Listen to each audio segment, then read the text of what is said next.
pledge allegiance to the flag of the United States of America and to the republic for which it stands, one nation, under God, indivisible, with liberty and justice for all. Roll call, please. Okay. Committee Member Christian? Here. Thank you. Committee Member Hughes? Here. Thank you. Committee Member Mattson? Here. Vice Chair Artis? Present. And Chair McClinton Horner. Here. Thank you. Is there any public comment tonight? Chair, we did receive one public comment in this section from Yvonne Baginski. That public comment was forwarded to all commissioners and it will be made part of the meeting minutes. If anyone in the audience would like to make a public comment, please come up to the podium. Okay, if there's anybody in Zoom that'd like to make a public comment, please raise your hand. Chair, it looks like we do have one public comment in Zoom. Okay. Kim, can you hear us? I can. Can you hear me? Yes. Can you please state your name for the record? Sure. Kim Hester Williams. Okay, Kim, you have 3 minutes. Thank you. Well, first of all, I miss you all terribly. So that's the first thing I want to say. And I really wish I was there, and seeing you all there is really making me feel not only nostalgic, but sad, but also happy to see you all. I am here to just make a comment about the pending, the application from the Chicken Guy, a place that I've never even heard of before until just recently, that the Planning Commission has taken up. I understand this is not the Planning Commission, but it is the sustainability. You do have sustainability under your purview as now a commission. And so I would implore you to find out how to get involved with this issue. Because I actually moved right across the street from where this proposed Chicken Guy is going to be. The traffic there is horrible. It's how we get to take our teens to American Canyon High School in the morning, and in the afternoon the traffic is pretty bad there. I'm not opposed to a Chicken Guy per se, but the drive-through aspect of it is what I believe is something that OSATs should pay attention to and take up. The health, the ramifications of having another drive-through and idling emissions in the city are well documented, actually. And I don't understand why we need another drive-through in a small city such as American Canyon, particularly given the health issues that it would cause. Asthma, we can go on and on. I'm not going to get into the medical studies, but I will say that I really implore OSATs to find out how they might find out more about it, to get more involved in this issue, and to perhaps participate in a moratorium, which I understand is something that is on the table at the Planning Commission on having more drive-throughs in American Canyon. So I think my time is up, and I really thank you all for being who you are and for your service to the city and for listening. Thank you, Kim. Is there anybody else in the audience that'd like to make a public comment? Yes, please. I have a question. Will there be an opportunity after the presentation for more public comment? Yes. Thank you. Okay, do we have any agenda changes? No. Consent calendar, meeting minutes of March 1st, 2023. Recommendation to approve the meeting minutes of the March 1st, 2023 OSATs meeting. Do I have a motion? I'll move to approve. I'll second that. Okay. May I please get a roll call? Yes. Committee Member Christian? Yes. Committee Member Hughes? Yes. Committee Member Mattson? Yes. Vice Chair Artis? Yes. And Chair McClinton Horner. Yes. Thank you. Right, our item of business tonight is the American Canyon 2022 Climate Action Plan Interim Report. We have a recommendation to receive and file a presentation from Vice Mayor Washington and Councilmember Joseph regarding the Ad Hoc Climate Action Committee's draft Climate Action Interim Report. Chair, before we get started, I'm just going to give a little update of what we're doing here this evening with this commission, just to kind of tie in this presentation. So tonight we're going to receive and file a presentation from the Vice Mayor, Washington, and Council Member Joseph regarding the Ad Hoc Climate Action Committee's draft Climate Action Plan interim report. In 2012, the City Council adopted a climate emergency resolution and appointed Vice Mayor Washington and Council Member Joseph to lead the American Canyon Ad Hoc Climate Action Plan interim report. This draft report was presented to Council in last September.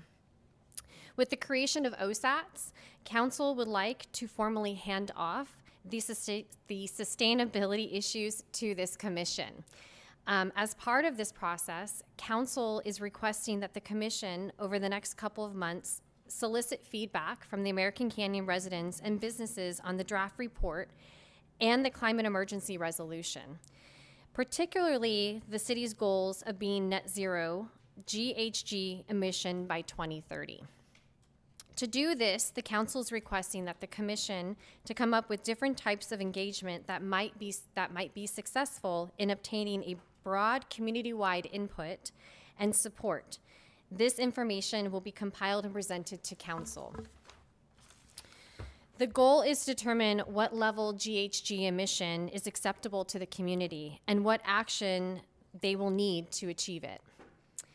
The second action item that the Council has asked this Commission to take on is to, after receiving this presentation, is to look at implementing 2 or 3 of the items identified within the presentation that we can do in the short-term process. So to kick off the handoff officially to this commission, we're going to receive a presentation from Vice Mayor Washington and Councilmember Joseph. Thank you. Well, thank you very much. And it's always interesting when you're on this side of the podium, because I'm usually in your chair and listening. So at any rate, and if I were really clever, we would have acquired a baton so that we could hand it off to you, because that is essentially the symbolic point of tonight's presentation. The ad hoc committee is essentially saying, okay, OSATs, this is your baby now, but we're here to help and we're here to support. So the good news is you will have a strong supportive group behind you as you go through this process. And with that in mind, I'm going to find out if I know how to use the PowerPoint correctly. Let's see. All right. So background, and I'll try to do this quickly, and feel free to interrupt me if you have a question, because it'll probably work better that way. Back in February of 22, the Council adopted a climate emergency resolution, set an aspirational goal of net zero climate pollutants by 2030, indicated we wanted to evaluate planning and policy decisions through the lens of this pledge, and then lastly established an ad hoc climate action committee to basically develop an action plan. And we set a 6-month goal to produce it, and we met that goal 6 months later. That is the document that I believe is part of your package, that 13-page kind of a summary. Now, from the time we adopted that resolution to the time we submitted it, things were changing. So the Countywide Climate Action Committee was beginning to roll. It was finishing up its greenhouse gas inventory, which took a little longer than they thought, which made it difficult for our ad hoc committee to say, okay, here's your baseline, and how can we get to net zero if we don't have the baseline? So on the one hand, we didn't have a key metric to do our job. And on the other hand, there was getting to be a discussion about a regional climate action plan countywide. And the committee's feeling was there's really no point in creating our own plan and then have, you know, another plan region-wide. So that's why by the time we got to the 6-month point, we really came up with an interim action plan that identified about 30 plus ideas that we thought would certainly help move the needle and was worth considering. Barry. Hi, Mark. Sorry. But on number 2, evaluate planning and policy decisions through the lens of this pledge. Was that a one-time deal, or is that an ongoing thing that you're going to, every time we have a policy decision, we're going to have to evaluate it? Yes, it's subject to anyone's interpretation. My interpretation is it is essentially saying climate action needs to be one of the filters that you evaluate policy, just as you should also consider the economic impacts and social impacts and so on. Historically, we haven't always considered climate action or climate change in our decision-making process. And so my interpretation of the resolution was, we're saying, look, we need to start using that as part of our assessment. And granted, there's environmental impact reports that have been going on for decades, but that's more on a project-by-project basis. This was, in my mind, this would be more intentional, in effect, in a lot of, in ways that weren't as formal and dramatic as we're going to build a 3 million square foot industrial site, where in contrast, maybe we're going to put on an event, and maybe we start thinking about having it as a zero food waste event, that kind of thing. That it's how you do business should be thinking about climate action and climate change as part of that.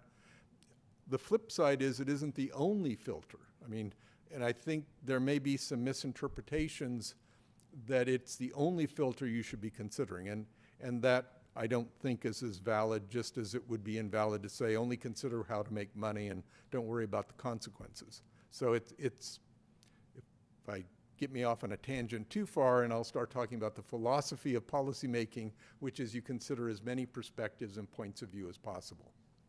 Thank you, that's helpful. That'll teach you to ask a question, won't it? Okay. Today's objectives: review the climate action plan, engage in a healthy discussion, and then, like I said, transfer that, our role to you guys. And hopefully we'll do a good job. Before we do, let's remind ourselves that we've done a lot of stuff up to this point that has been very positive from an environmental perspective. You know, back in the late 1990s, we acquired the wetlands area and Newell.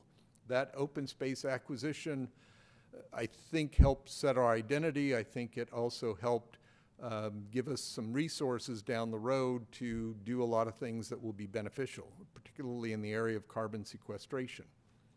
In 2012, we adopted the first in the county of an energy and climate action plan. In 2016, we got the essentially a League Beacon Award because of all the various things we had been doing in terms of environmental sustainability. In 2018, we adopted a green building code and then put in an interesting twist by saying, and everything has to exceed that by 15%. And what's interesting about that provision is that that kind of nonchalantly worked itself through the process, and it translated into much bigger projects than you would have thought. Giovannoni's industrial park, for example, in order to meet that 15% premium, ended up deciding the easiest way of doing it is just not including natural gas lines. So it will be an all-electric project, not to mention solar panels and so forth. Is this all building sectors or just commercial industrial?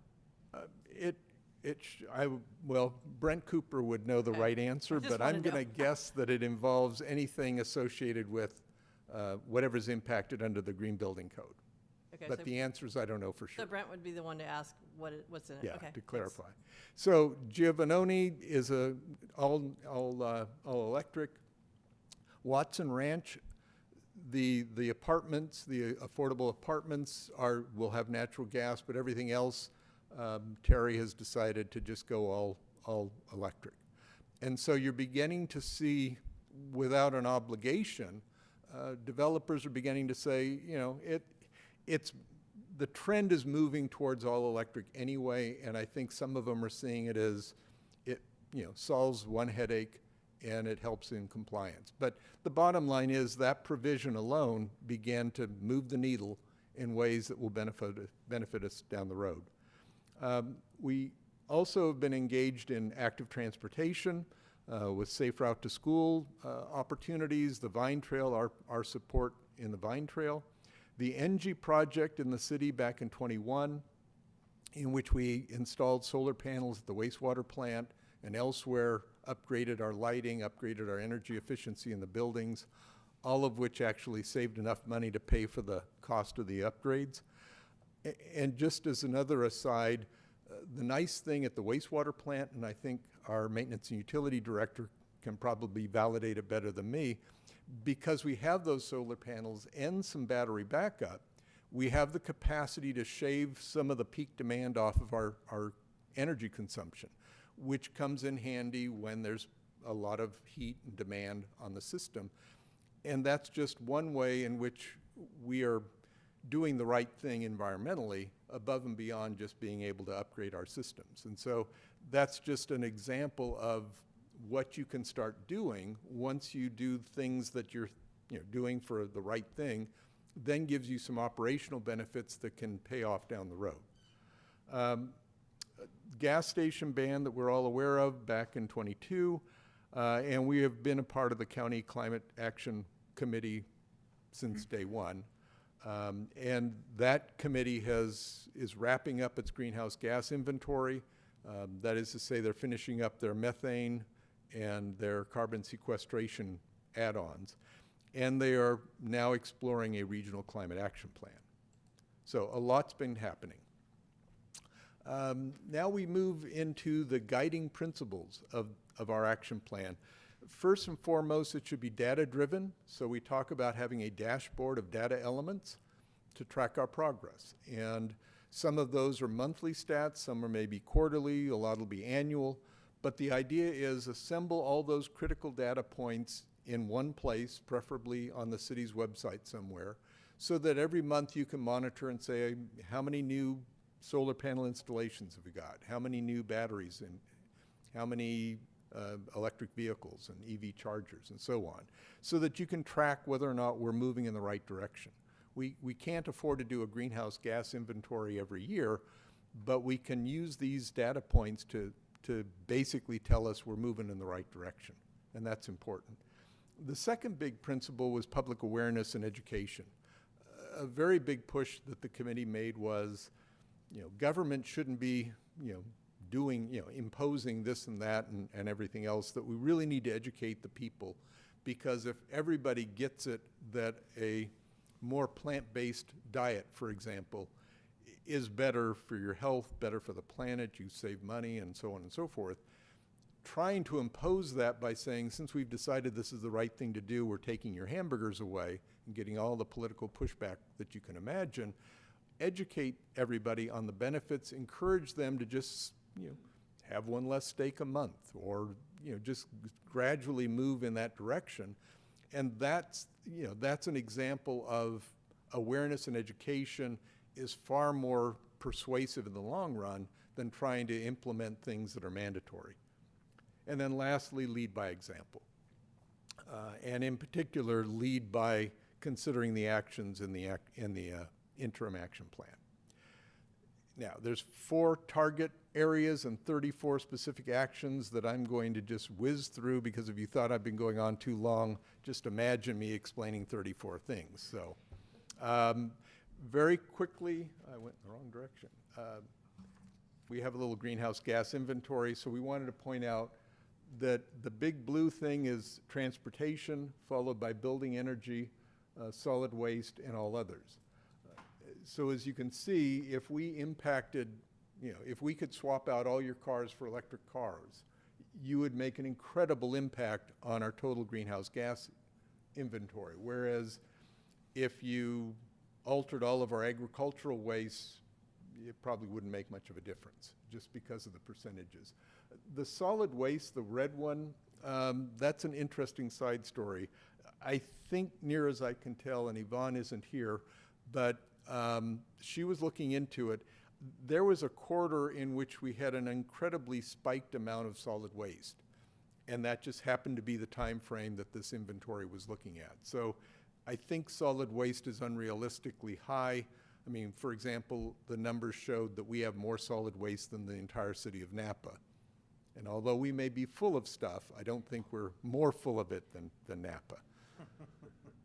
So with that in mind, first area is transportation. We really are talking about how do you reduce vehicle miles traveled, and there's a variety of things. Most important, you have a bike plan that's been adopted. If you implemented that, you would be getting a twofer. You'd be addressing your active transportation and your sustainability. So you can double your effort there. Increase walking and biking to school, support the Vine Trail, buy more bikes and e-bikes, increase public transit, and then track local employment by home zip code, which is an interesting angle, because if you get more people living and working in American Canyon, whether they drive their car to work or ride their bike, there's less miles traveled than if they came from Fairfield or Vacaville. More transportation ideas, increase more electric vehicles, and there's a variety of options there. We then move to buildings. You want to reduce the emissions in homes and buildings, mainly through energy efficiency audits. I listened to a gentleman who said it doesn't matter how, I mean, if you can reduce the amount of energy required to heat your and operate your home, you'll always save more money than if you can get your energy bill down to reduce it. So increasing the energy efficiency is important. Persuading people to swap out gas-powered appliances, discourage wood-burning stoves and fireplaces, eliminate the use of natural gas in new developments. Now, about a year ago, that was pretty controversial. It's becoming less and less controversial as people kind of get used to it. More generation of renewables, so again, increase solar installations, convince our customers to go to deep green with MCE. My pet project, encourage battery backup for existing solar customers, require all new development to include battery backup, and consider the Solar App Plus program, which is also going to be a little controversial because staff has looked at it and said, hey, we've already adopted streamlining, permit streamlining efforts, so this would be redundant. But it's something that you guys can explore. Other issues, consider solar farms, particularly out at the landfill, or the idea of leasing the rooftops of our multi-million square foot industrial sites and turn that into a solar farm. Look at the feasibility of lower greenhouse gas concrete in buildings. This probably isn't as important. It just demonstrates that we have a lot of industrial warehouses that are made out of tilt-up concrete buildings. So if they could use less greenhouse gases in making concrete, the world would be a better place. On the other hand, it's not likely that we're going to be doing that in our analysis. But it was just an example of things to look at. And then look at microgrids, especially with the idea of hydrogen as a generator backup. Right now, Calistoga, for example, has one of those microgrids because of the power outages up there. And what they do is they have a diesel generator that basically backfills the energy they need. PG&E is beginning to think that it might be a better idea to consider a hydrogen backup. And so I think PG&E is becoming a little more receptive to microgrids because part of the advantage is it will put your community in a grid so that if you're okay, your power is staying local. And it just simply makes it a little better on the overall grid if you can kind of isolate a community and say, okay, you're on your own. Periodically, you might need, more energy, but on balance, you're kind of self-sustained. It's not something you're going to do in the next couple of months, so it's probably not on the top 3 list, but it's something to consider. Other efforts, enhance our carbon sequestration, trees and, plant more trees, look at wetlands. As it turns out, wetlands can sequester a lot of carbon just as trees can, and we're next to a wetlands. The Miyawaki forest is an interesting angle in which you can get like 10 times the foliage of regular trees in 10 years. So it's just something interesting to look into. And then lastly, improve our resiliency in the face of climate change. Start paying attention to sea level rise since we're next to a sea level, and integrate climate change as part of our emergency responses. So those were the 34. In terms of implementation administration, we talk about having a high-level position, augmented with volunteer support groups.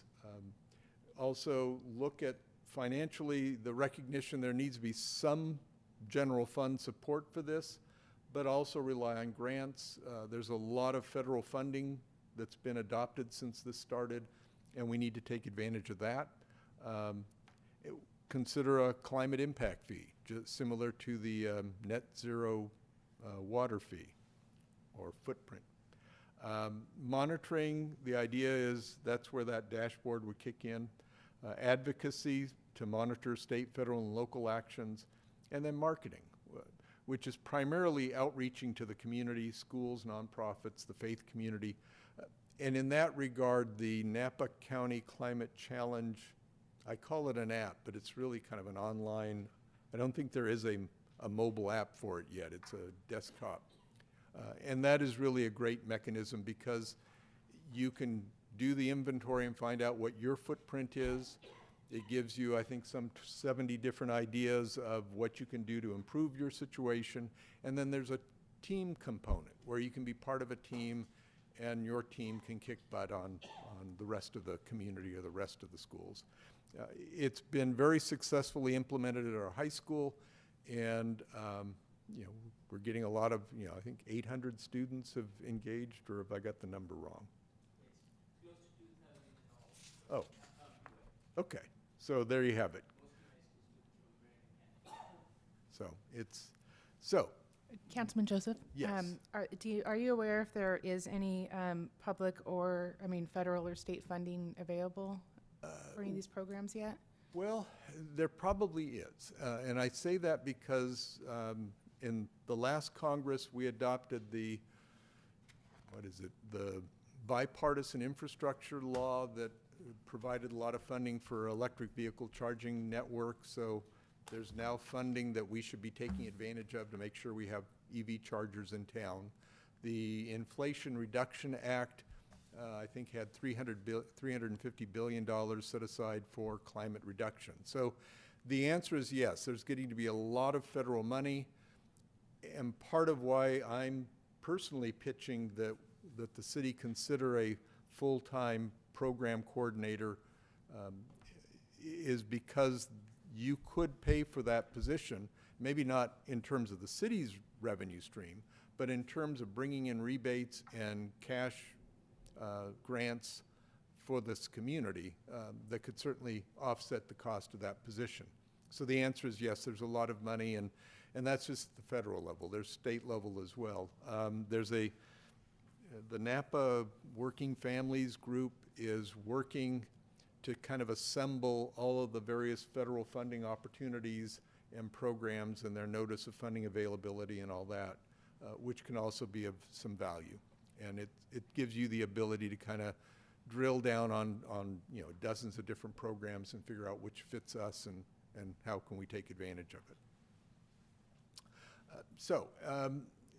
This is wrapping up. So the idea is, as mentioned earlier, rather than try to deal with all 30 plus of these, which will take a lot of your time and all that, go through the list and figure out the 2 or 3 that are going to give you the best bang for your buck. And there's kind of a triaging in that regard. For example, some things like greenhouse gas emissions associated with concrete probably isn't going to be an important thing. And electric vehicle charging, on the other hand, really is important, but Napa Valley Transportation Authority, the Climate Action Countywide Committee, they're also looking at that. So you may not want to spend your time on that one because it'll probably get covered whether you do it or not. So look for the thing that gets you the most bang for your buck that no one else is dealing with. And I will editorialize by saying, you know, that requiring that batteries be installed with any solar installation is a good one because it will take some of the peak demand off of PG&E. It also reduces strain on the grid because you're not pulling that energy in, you're relying on your battery during the off hours. And in my case, you know, 9 months out of the year, I don't need anything from PG&E. And, you know, I'm not special. That's just what happens when you have a battery backup. So that's the kind of thing that I hope the commission will look at, solicit public input from who's here, from the neighbors, take advantage of the Earth Day activity coming up to, there's the potential customer base that you can appeal to, and try to identify where you'll get that best bang for your buck, and then work on those 2 or 3 items, get them ready, get them to the council for action, and I think that will be the best use of your time. Granted, it's my editorial comment, but that's what I would recommend. We also listed some of our top 10, but again, I think you should look at everything that's in here and consider what works best for you based on input from the public as well as your own research and knowledge. Again, I'm going to make a pitch for a dedicated staff person. I will be doing this at the council level. I encourage you to support that. And the case is that sustainability, active transportation, open space, these are all huge areas, functional areas. And, something this critical to who we are as a community requires some dedicated time. And in all deference to our department heads, they have a lot of things on their plate, and their ability to provide as much staff level time is inherently restricted because they have everything else that's going on. So rule of thumb is if you want to get things done, you really need to have a dedicated person. Barry. Thanks, Mark. I agree, if you can get a dedicated staff person, I think that'd be terrific. But if you can't, what's your backup plan? Because as you say, our great directors are overwhelmed with the amount of staff they have. But if we're going to do it at all and you can't get a dedicated person, then it is going to fall to them in some manner or form. That's where you go back. Plan B would be to say, let's try to cultivate an engaged volunteer group. I mean, there are a lot of people out there who are extremely knowledgeable and passionate about this, and that would be Plan B, is work towards having a volunteer group that you can count on that will be advocates, and we'll do a lot of the legwork. And obviously there are people out there who are extremely capable. So And that's I Plan imagine B. council would support those volunteers if there was any, I don't know, opposition or, Well, say, for example, tree planting at Newell Yeah. Preserve. You want people that want to go up and plant trees, but city staff says we can't organize that. Well, can you allow it? Can you allow us to go up there and have a program? And, that's my question. yeah, I'm inclined to think that most of the opposition is one of capacity. I don't think anybody's going to say, I think it's a bad idea to plant trees in Newell. But they're liable to say, as you've probably experienced, I don't have the capacity to do that, so I'm not going to deal with it. So I think the advantage of a dedicated person or a passionate volunteer group is that they will end up saying, look, we'll do the legwork. We'll make it, we'll handle all the logistics. We'll make it happen. And you would support that. You would support the volunteers so that at least they're not told, no, you can't do it. Yeah, I can speak for myself. If I can talk 2 other people in open session to agree with me, I can guarantee you it'll happen. But that's as far as I can go. Like I said, having a dedicated person will help. Absent that, having a dedicated volunteer group will help. It's just, that's a little harder because you can't always schedule volunteers to say, look, I need you tomorrow at 9. And they're going to say, well, I've got other things going on, and that's kind of the end of that. But that's the strategy there. I hate to think, I forgot to look when I started, but if you have any questions or if you just want to snap out of the stupor that I put you in, feel free to shake your hands out or whatever. Yeah. Mark did an excellent job giving all that information out, so thank you, Mark. And I can't sit here and not acknowledge the people who are part of the ad hoc committee and all the hard work that they did to put this together, including you, Mark. I actually was pretty much absent from a lot of this stuff because of my day job, but it was an excellent job. All the information Mark has passed on to me. I would be the first to say that tonight, we're more in a preaching to the choir mode, because everybody in here tonight has the mentality of understanding the climate crisis. The key to the majority of what we're being told here, is what I've explained to Councilmember Joseph in the past, is the fact that we need to really key on educating. Because the people in this room, there's nobody in this room that's gonna argue with us tonight, not one. So that means these people, including myself, we need to get out into the community to explain the seriousness and the realness of the climate action crisis. So what the presentation that you provided, I think the work that the ad hoc committee has done, the handoff that we're providing to this commission is a lot better than any other handoffs that I've ever seen given from one entity to another. So we're hoping that the hard work that this ad hoc committee has started, and then it's not ending for any of these guys and myself. You know, we're still available. I know Mark said that he's speaking for himself on what he's going to do in closed session. But I just wanted to make sure that we all understand that our key goal right now is to get out and educate the community. And leading by example. I always joke with Mr. Gopal on how he rides his electric vehicle, he plugs it in. I even joked with him today about that. But those are the things that the community is going to want to see. We're going to preach to the community what they need to do as far as educating in their new roles or their new expectations. But if we don't do it and lead by example, that's not going to serve us any good purposes. So I'm asking asking our group to actually lead by example, which is important. So with that, I'm more interested in finding out what public comments are all about, what our visitors to hear tonight are all about, and any questions that you all as a commission that may have regarding this. But thank you. So are all of the committee members here? A lot of them, and this is the difference between Vice Mayor Washington and me. He's got better social skills than I do. So let me introduce some of the committee that have been regulars.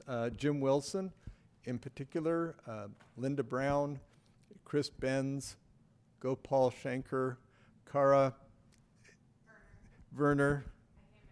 That's right. And I think I mispronounced your first name as a rule, too. So I tell people I have no social skills. People don't believe that, but trust me. If you spend enough time with me, you'll know I'm just sad. And I think those have been the regulars. There were some that were active and kind of dropped off. Chris Jones and Tammy Wong were involved as well. They kind of dropped out, but a lot of input. So, and the students, exactly. Allison, whose last name I probably would mispronounce, and Liliana Koresh, the current year's Students for Climate Action co-presidents. So there's been a lot of input. That part's good. And the input has been from people who really know what they're talking about.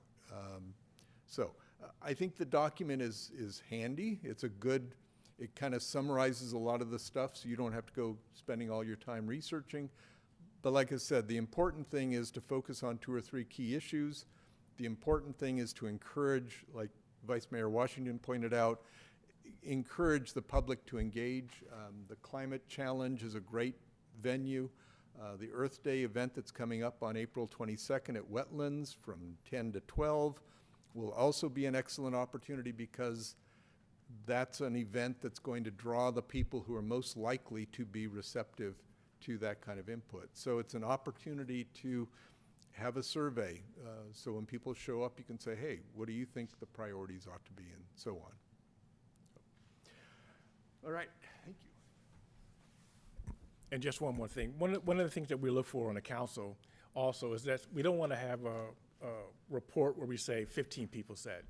We're a county or a city of over 22,000 people. So what we're encouraging this commission to do is to solicit and to reach out and find out what the community is saying, because that's what's important for us. We want to hear what the community members are all saying, and if they are even aware, because a lot of our people, they come in at 5 o'clock at night and they cook food for the kids and put them to bed, and they're off to work the next morning. And everything that happens in American Canyon, they're not aware of it.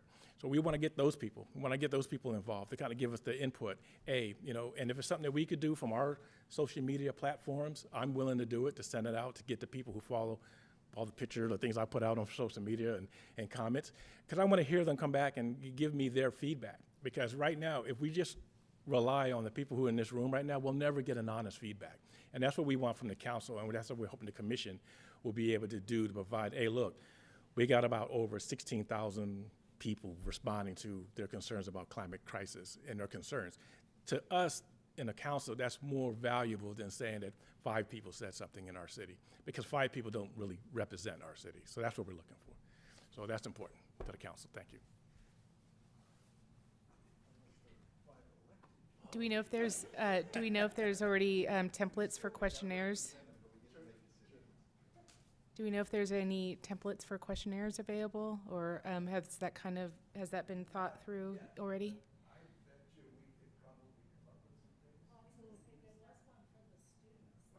There was one?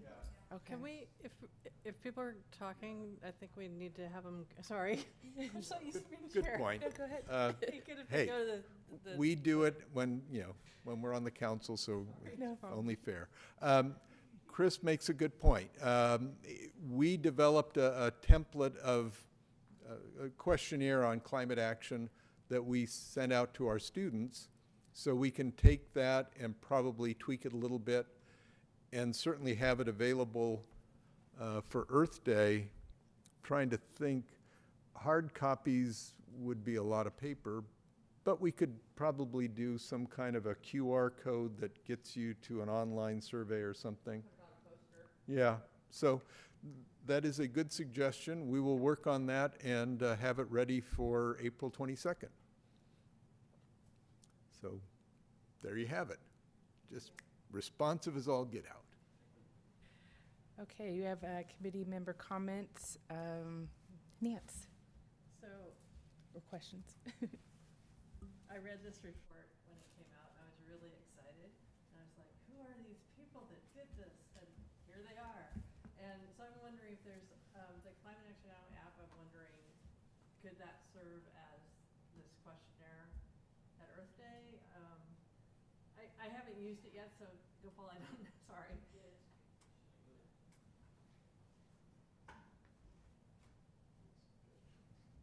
Yeah, I don't think the app will work as a survey. In my opinion, even though it came through me, it's very confusing. There's just a lot of information there. And what we need to be able to do is, Mark has said more than once, and Pierre too, that you've got to educate everyone on how to use these tools.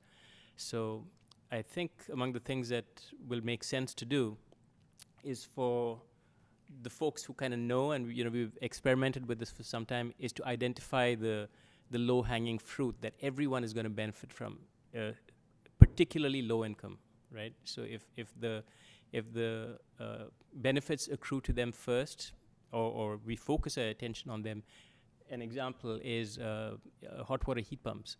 Hot water heaters, which if they're replaced with heat pump equivalents, emissions reduce dramatically, gas consumption reduces dramatically, and there are lots of rebates.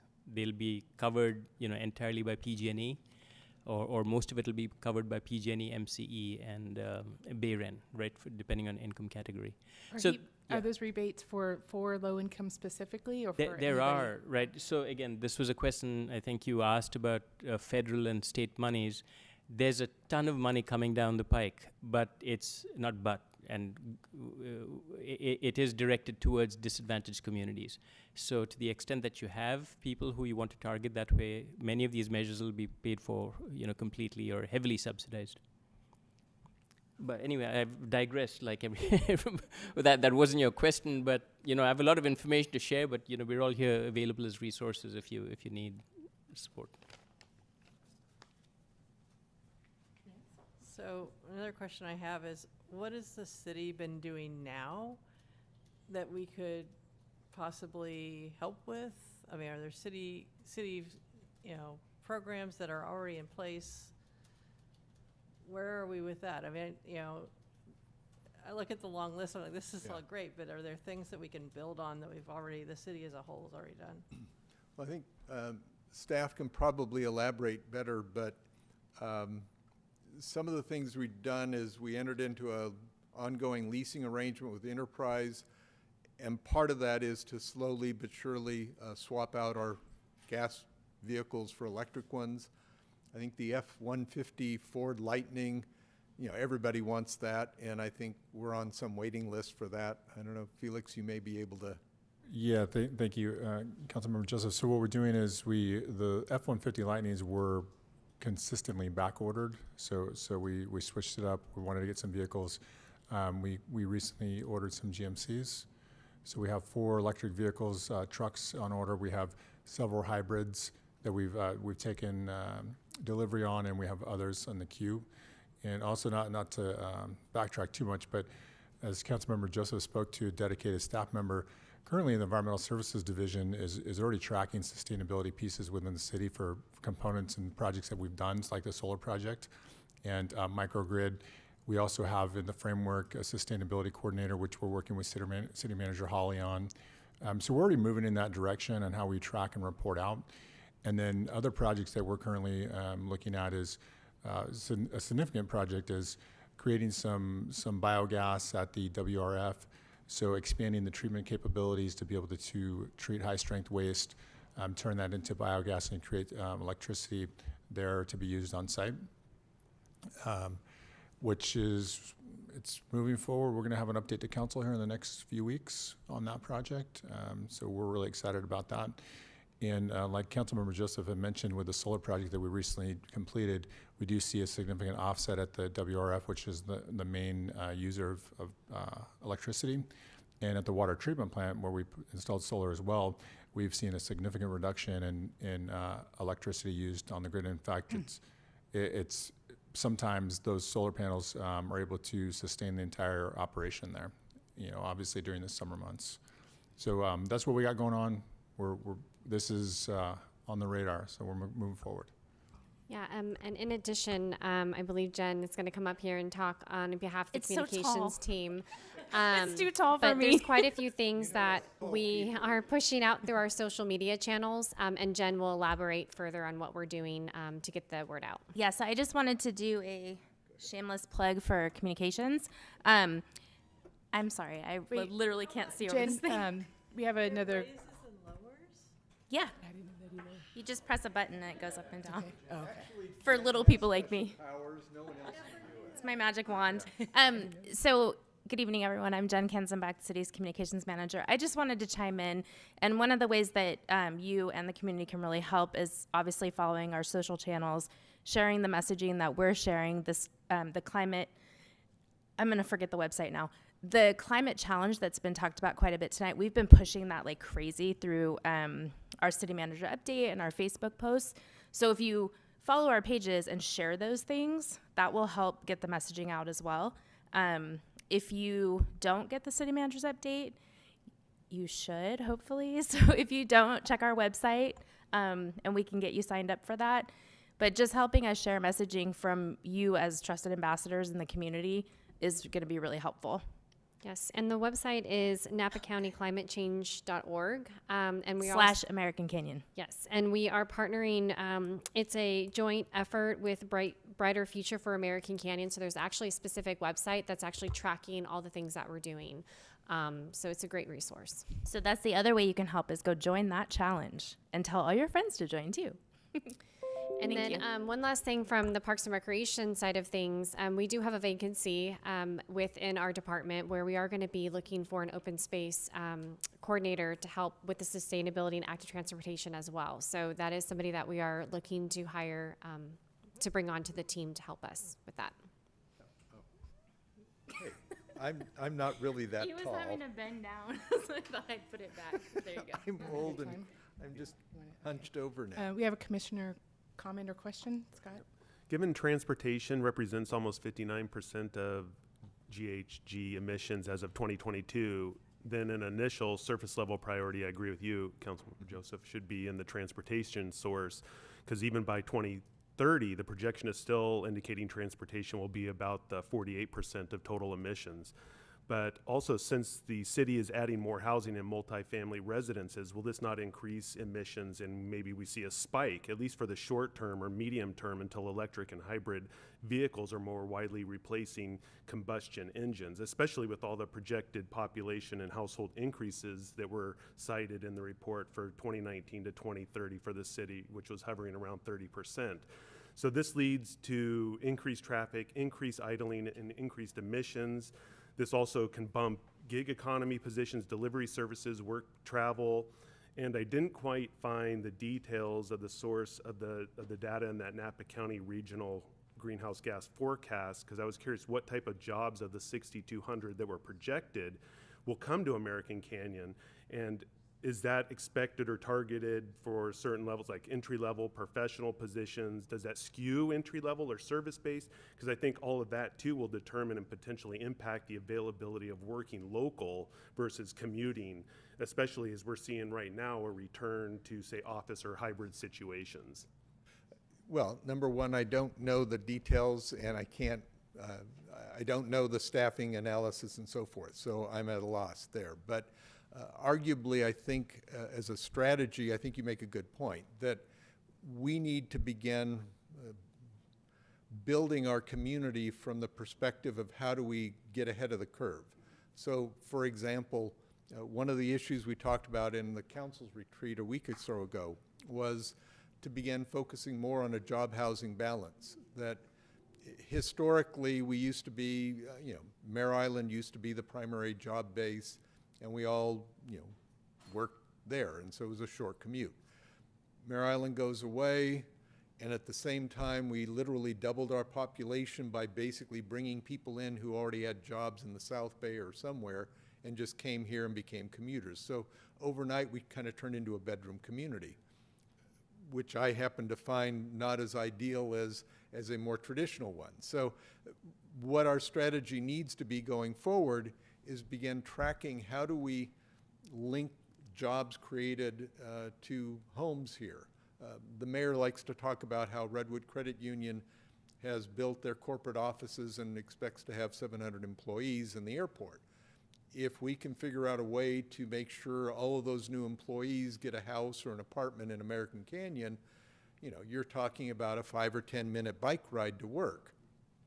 So the more you can get people living and working, the more you reduce vehicle miles traveled, like I said, whether you drive or bike. But realistically, if your commute is 5 miles or less, riding your bike is just about as easy as driving a car, and it's better for you. So it begins having kind of a cascading benefit, which is part of why you also need to worry about active transportation. If we got everybody working at Redwood Credit Union and lived here, but we don't do anything about the bike lanes, you still don't have a safe way to ride your bike, and we all know what can happen on Highway 29 if you're on a bike. So it's like you have to be moving in multiple directions. You have to do a bunch of things at once, and then it'll all start to come together. So work on the bike path, bike lanes, and bike plan, because that's critical. Work on getting people living and working in the same place. I think the ramping up of electric vehicles will become rather stunning in the next 5 years. There's some talk that the tipping point is 8 or 9% of the vehicles have to be electric before it tips, and we're at that point. So I think once industry figures out how to mass produce electric vehicles, we're going to start seeing that transformation move much faster than any kind of trajectory would suggest now. And all of that will help. But that's why you got to get the electric vehicle charging infrastructure in place. It's like, and if you do swap out all your homes and turn them all into electrical, then you got to worry about the PG&E grid, because if it can't handle the capacity demands or has the energy, you've got problems. So it's like you really have to think 10, 20 years out and say, what if we actually accomplished everything we're telling you to do? How does that work? Where's the critical failure in all of this, and how do we address that? So that's why microgrids might be a strategy, backup batteries are a strategy, figuring out how to do hydrogen through solar energy is your ultimate solution, and so on and so forth. So I ramble.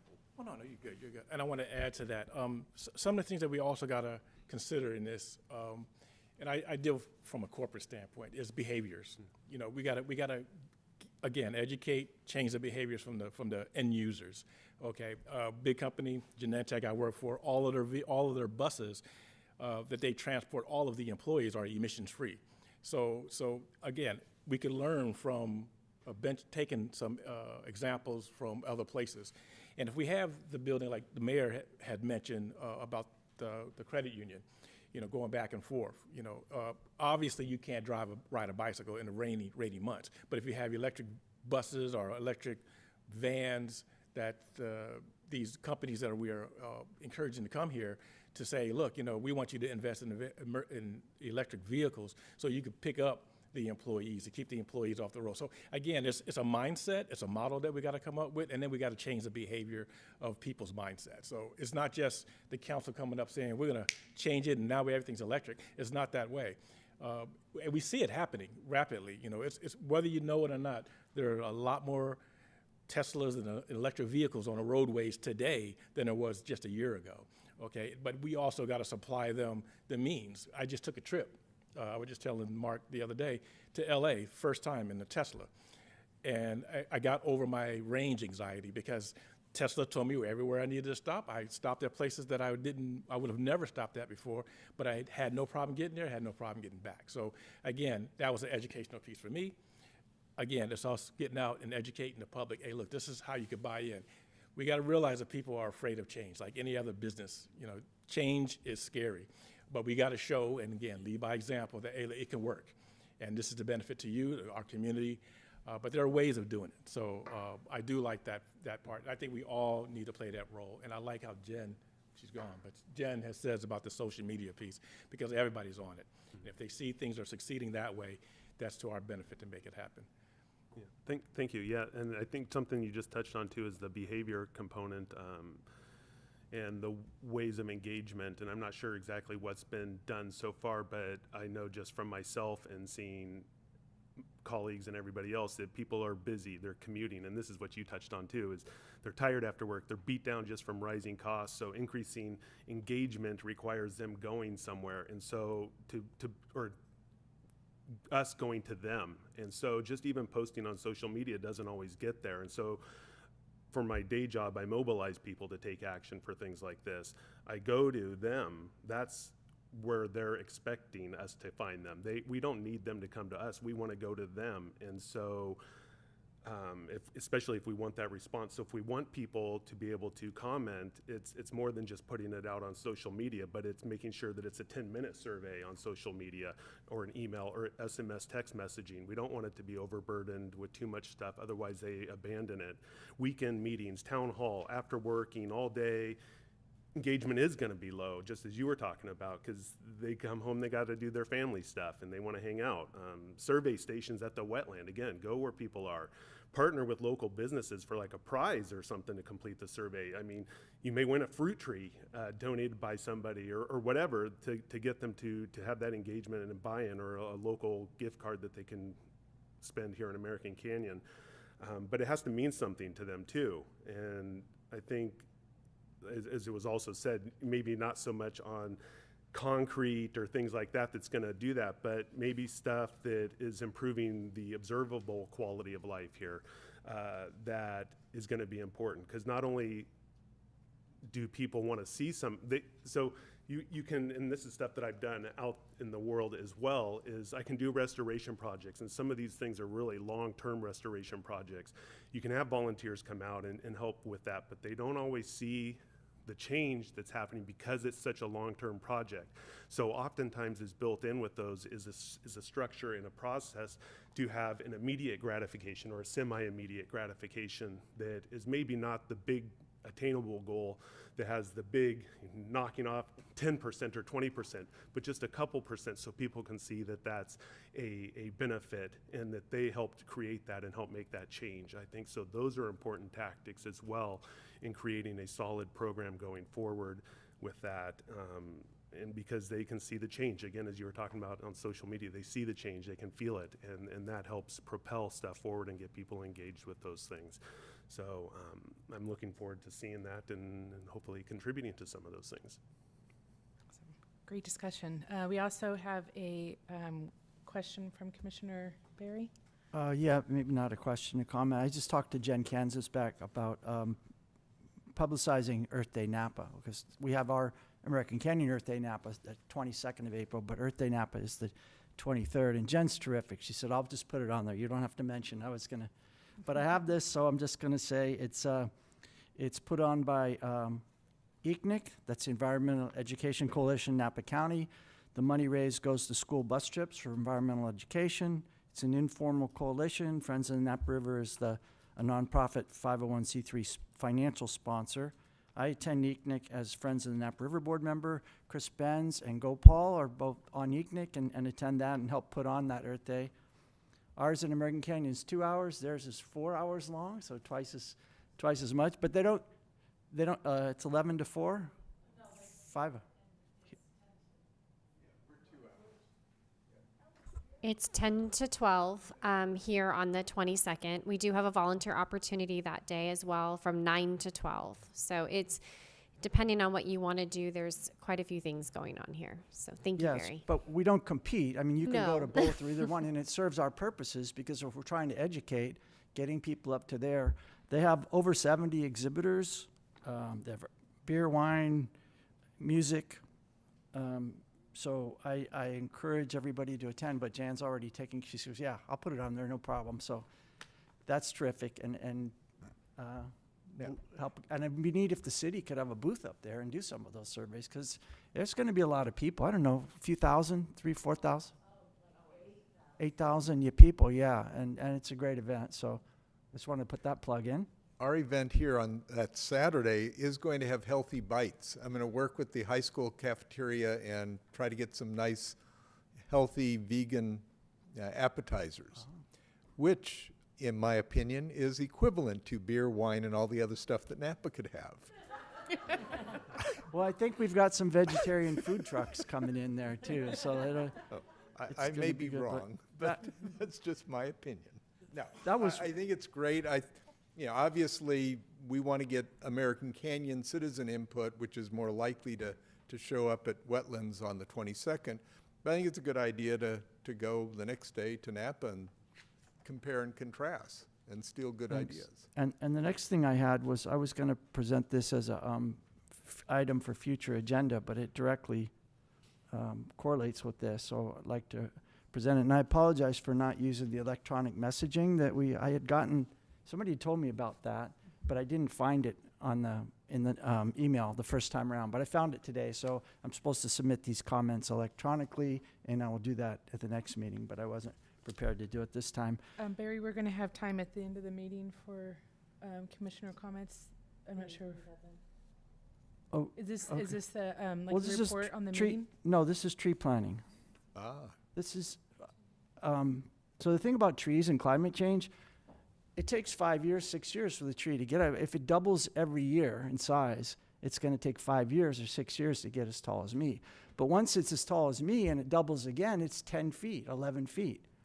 And I think some of you know I've been up there planting trees for 8 years. I did the first ones up by the barn, 4 oaks, and there was nothing up there. So there was a plaque on the ground, and I said, it'd be great to have some oak trees here. But no mama and papa oak trees, so they're not going to grow there. There's not going to be any acorns. So I transplanted them from my yard that squirrels had planted. They're the master gardeners. And watered them once a week. And I just last month took the screening off of them that was to protect them from the cattle. They're 12 feet tall. They made it through last year with basically no water. And I noticed they had acorns on them. And I took those acorns and I've sprouted them, and I'm ready to plant more. So this 8 years has been an experiment to see, can we plant trees where there aren't other trees if we water them? And it's successful. And I'd like to expand it. I'd like to get a volunteer thing. If we get a coordinator or if you get a staff person.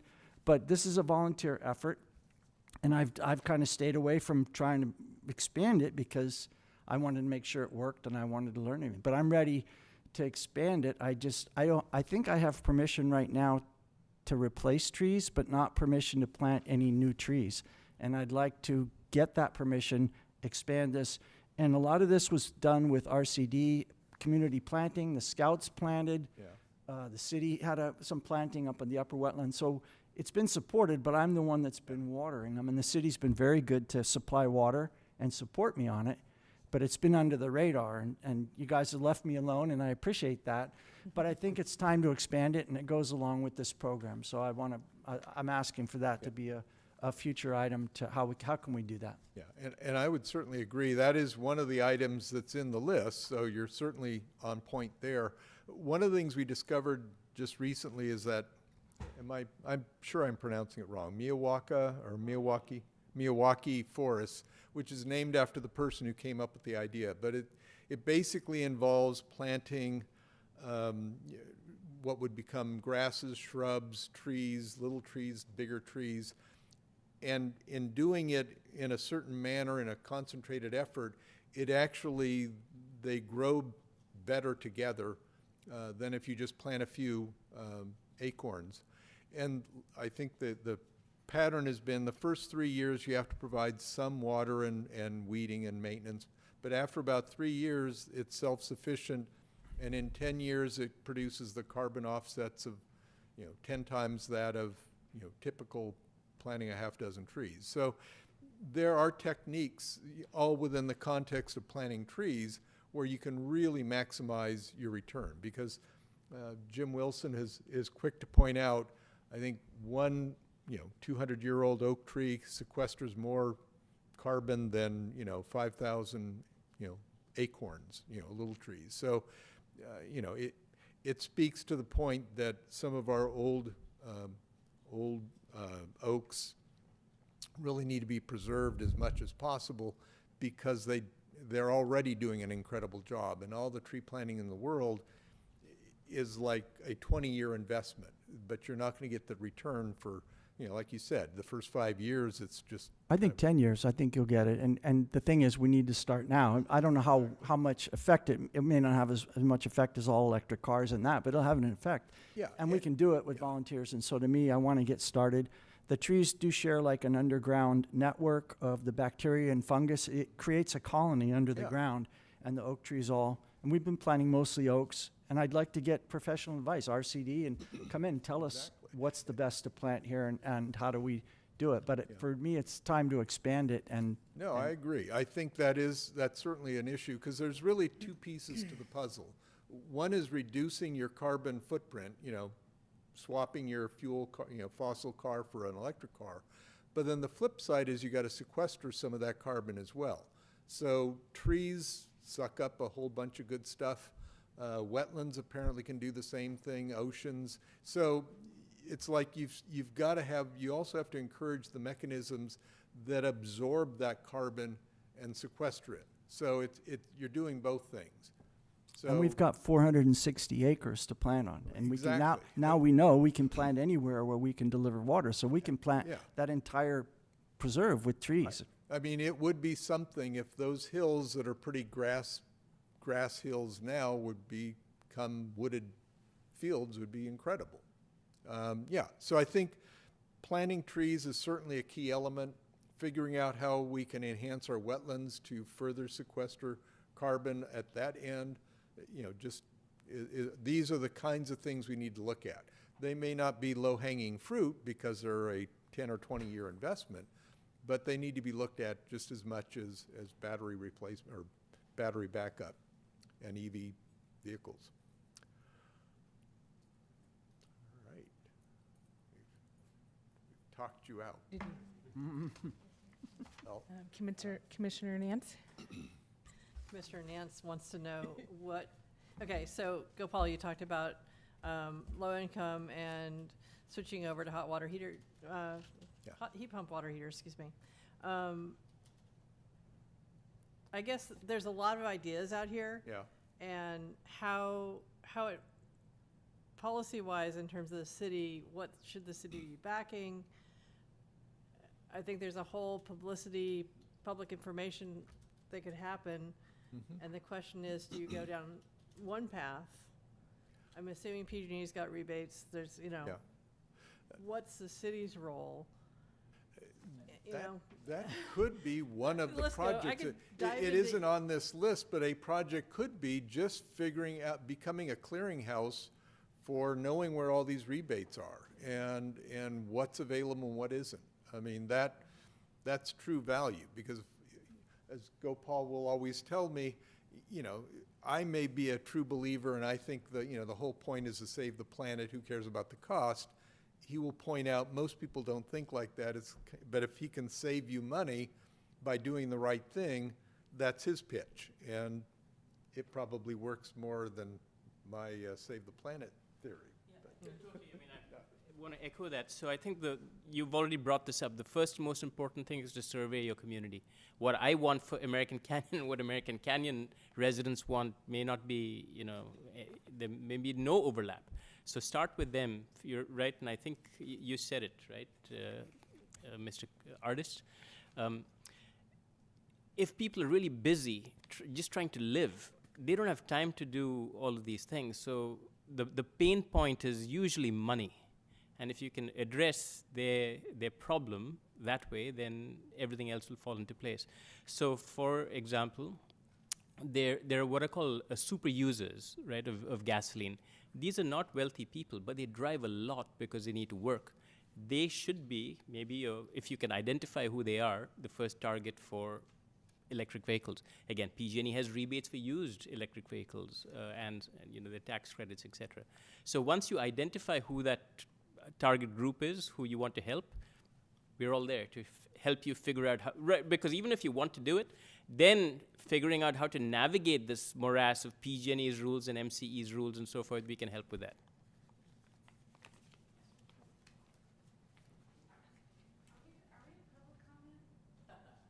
No, not yet. Yeah. Kind of answering questions. Yeah. Questions, and then we'll do official public comment, and then come back to committee member comments, commission member comments. That's unusual? I don't know. well, in this case, Great. pretty much everybody Well, you're that's part of the public committee. is part of the committee, right? So it's confusing. Yeah.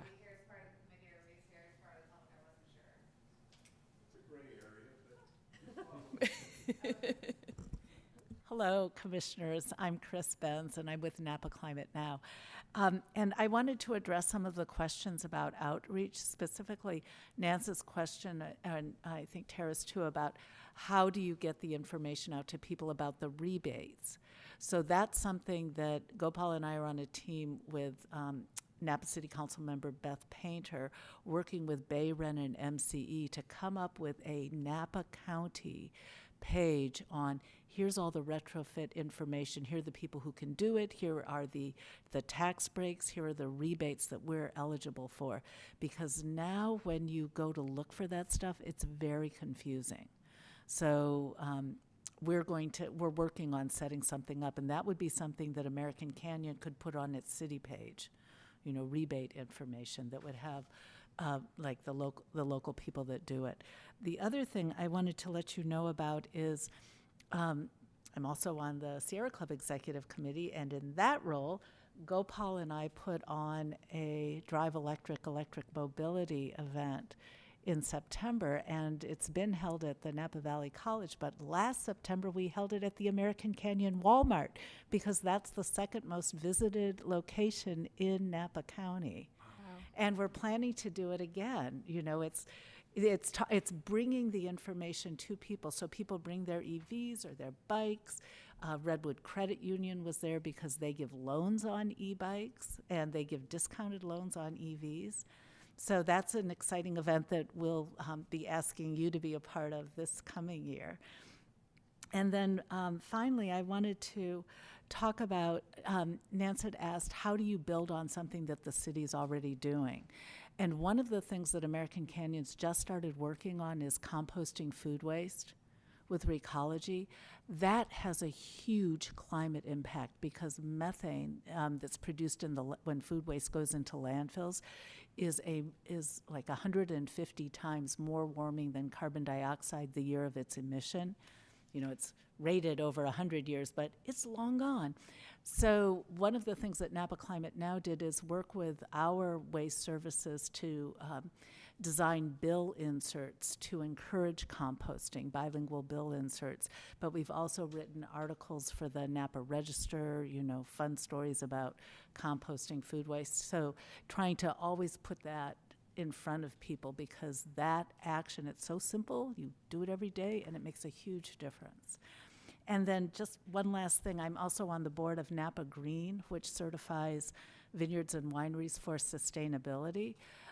You don't have that many wineries. You do have a lot of winery warehouses in American Canyon, and you have a lot of winery and vineyard workers in your city. Right now, Napa Green is hosting Napa Rise. It's a climate and wine symposium.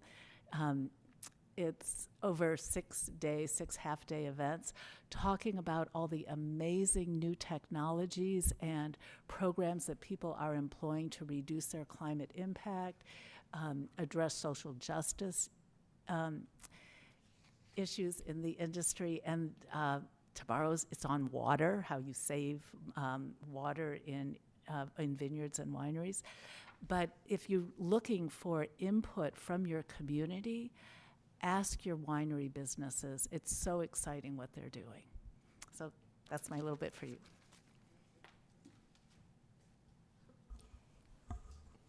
Chair. Realize this is a little unusual, but anyway. Excuse me, one moment. Chair, we need to determine if this is part of the presentation or if we're moving into public comment. It's responsive to a lot of the issues that have been raised, so I assume that this would be in the same context as prior comments. Is this part of the presentation then? Or are we into public comment? Are you with the committee? Yes. Okay, so you're just responding to some of Yes, the commissioners? exactly. Okay. Thank you for clarifying. Yes, I'm Linda Brown, and I have been a sustainability professional for 40 years. I've been working on issues of environmental and social responsibility and climate issues for decades.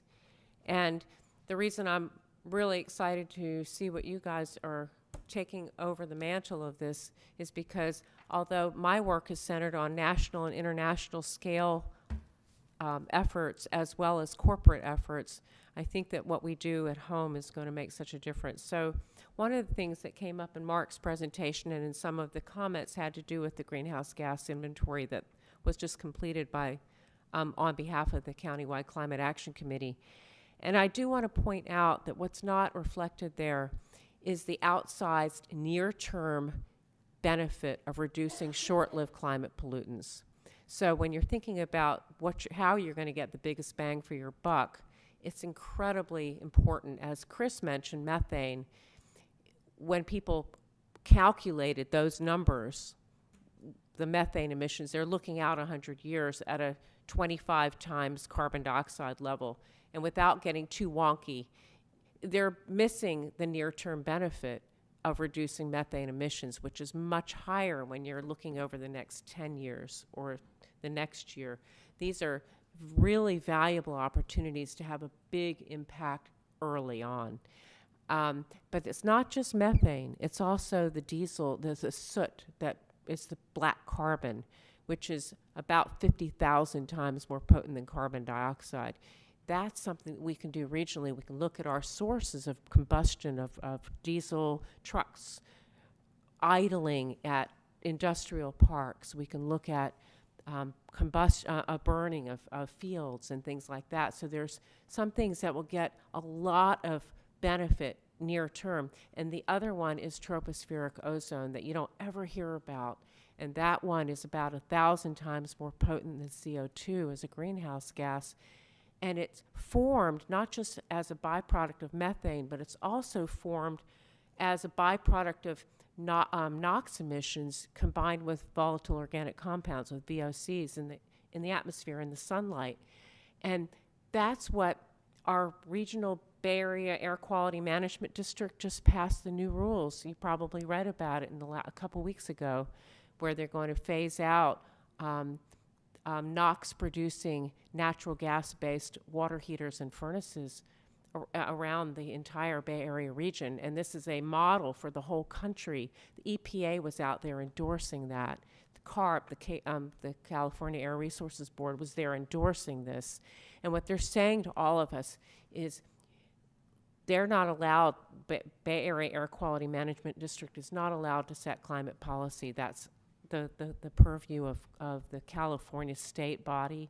But what they're saying is we can get all the air pollution benefits of getting rid of these NOx emissions, but we can also get the climate benefits of getting rid of these short-lived climate pollutants.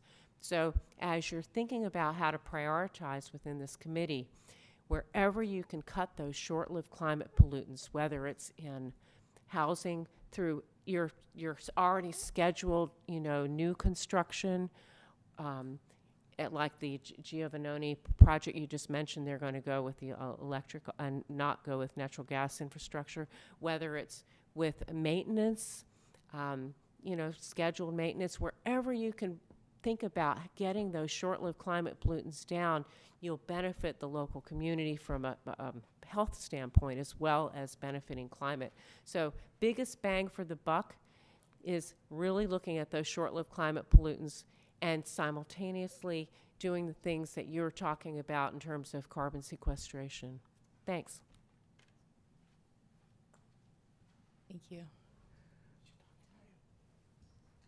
Chair, I don't mean to interrupt. So I just want to make sure that we're staying focused for this evening and what we're trying to accomplish here, which is one of the biggest, as part of the staff report, City Council has asked us to think about some engagement issues of working with the community to figure out, is the GHG emission emergency resolution that we had established as a city for 2023 to be zero net, is that a realistic goal for us? And what those, how can we engage that community? That's initiative number one. And then number two is looking at the things that have been identified in this presentation to look at the 2 to 3 low-hanging fruit that we can accomplish as a commission of what we want to focus on. So I just want to lose sight of that. And if you do have the questions with I believe there's 36 items that are within this presentation that have been outlined already by this committee, we may want to just get back to that focus point of what we're trying to do this evening. Okay. Thank you. I think we could hear the final part of the active transportation presentation. And then move to that? My comment is actually somewhat to your point, because I was on the committee for some time, not as long as most of the folks here, but I did help shape this. And I also, in my position, my name is Kara, and I'm the executive director of the Napa County Bicycle Coalition, work with a lot of advisory committees throughout the county. And in turning over a list of 34 items, one thing I think is really important is that this is an advisory committee and that you keep that first and foremost. So even when City Council is saying, we want you to go out and do a lot of legwork for us, that's hard for a body that is governed by the Brown Act to do. And I'm not saying you can't do actual projects or things that require legwork, but for example, what Kim Hester Williams came here and commented on and asked you to do is a really perfect thing for an advisory committee to do. It's to take a stand. It's to say, this is the policy that we hope City Council will pass, right? And so you could do that on all of those things up there will link to a policy, right? So that's certainly something you can do. And again, you can do some of that legwork, but you don't have the capacity that city has. And that might be funny to the city, I'm not sure, but take, for example, the survey, right? You can go to Earth Day and do that survey and get maybe 100 people, right? But the city could send that out through their systems and get, thousands, for example. So I think that question of what is the low-hanging fruit is really, really important, and thinking about the difference between advising and being the sort of workforce for the city is something to really think about. And I'm sorry, I just forgot. I was going to end with one other comment related. I'll just come back during public comment after I remember it. Thank you. Thank you. This seems like a workshop kind of item. So, in choosing those 2 to 3 things, I mean, I find it challenging without knowing what the funding source is, as I feel like that's kind of one of the first things that we'd want to identify, because that's really going to steer.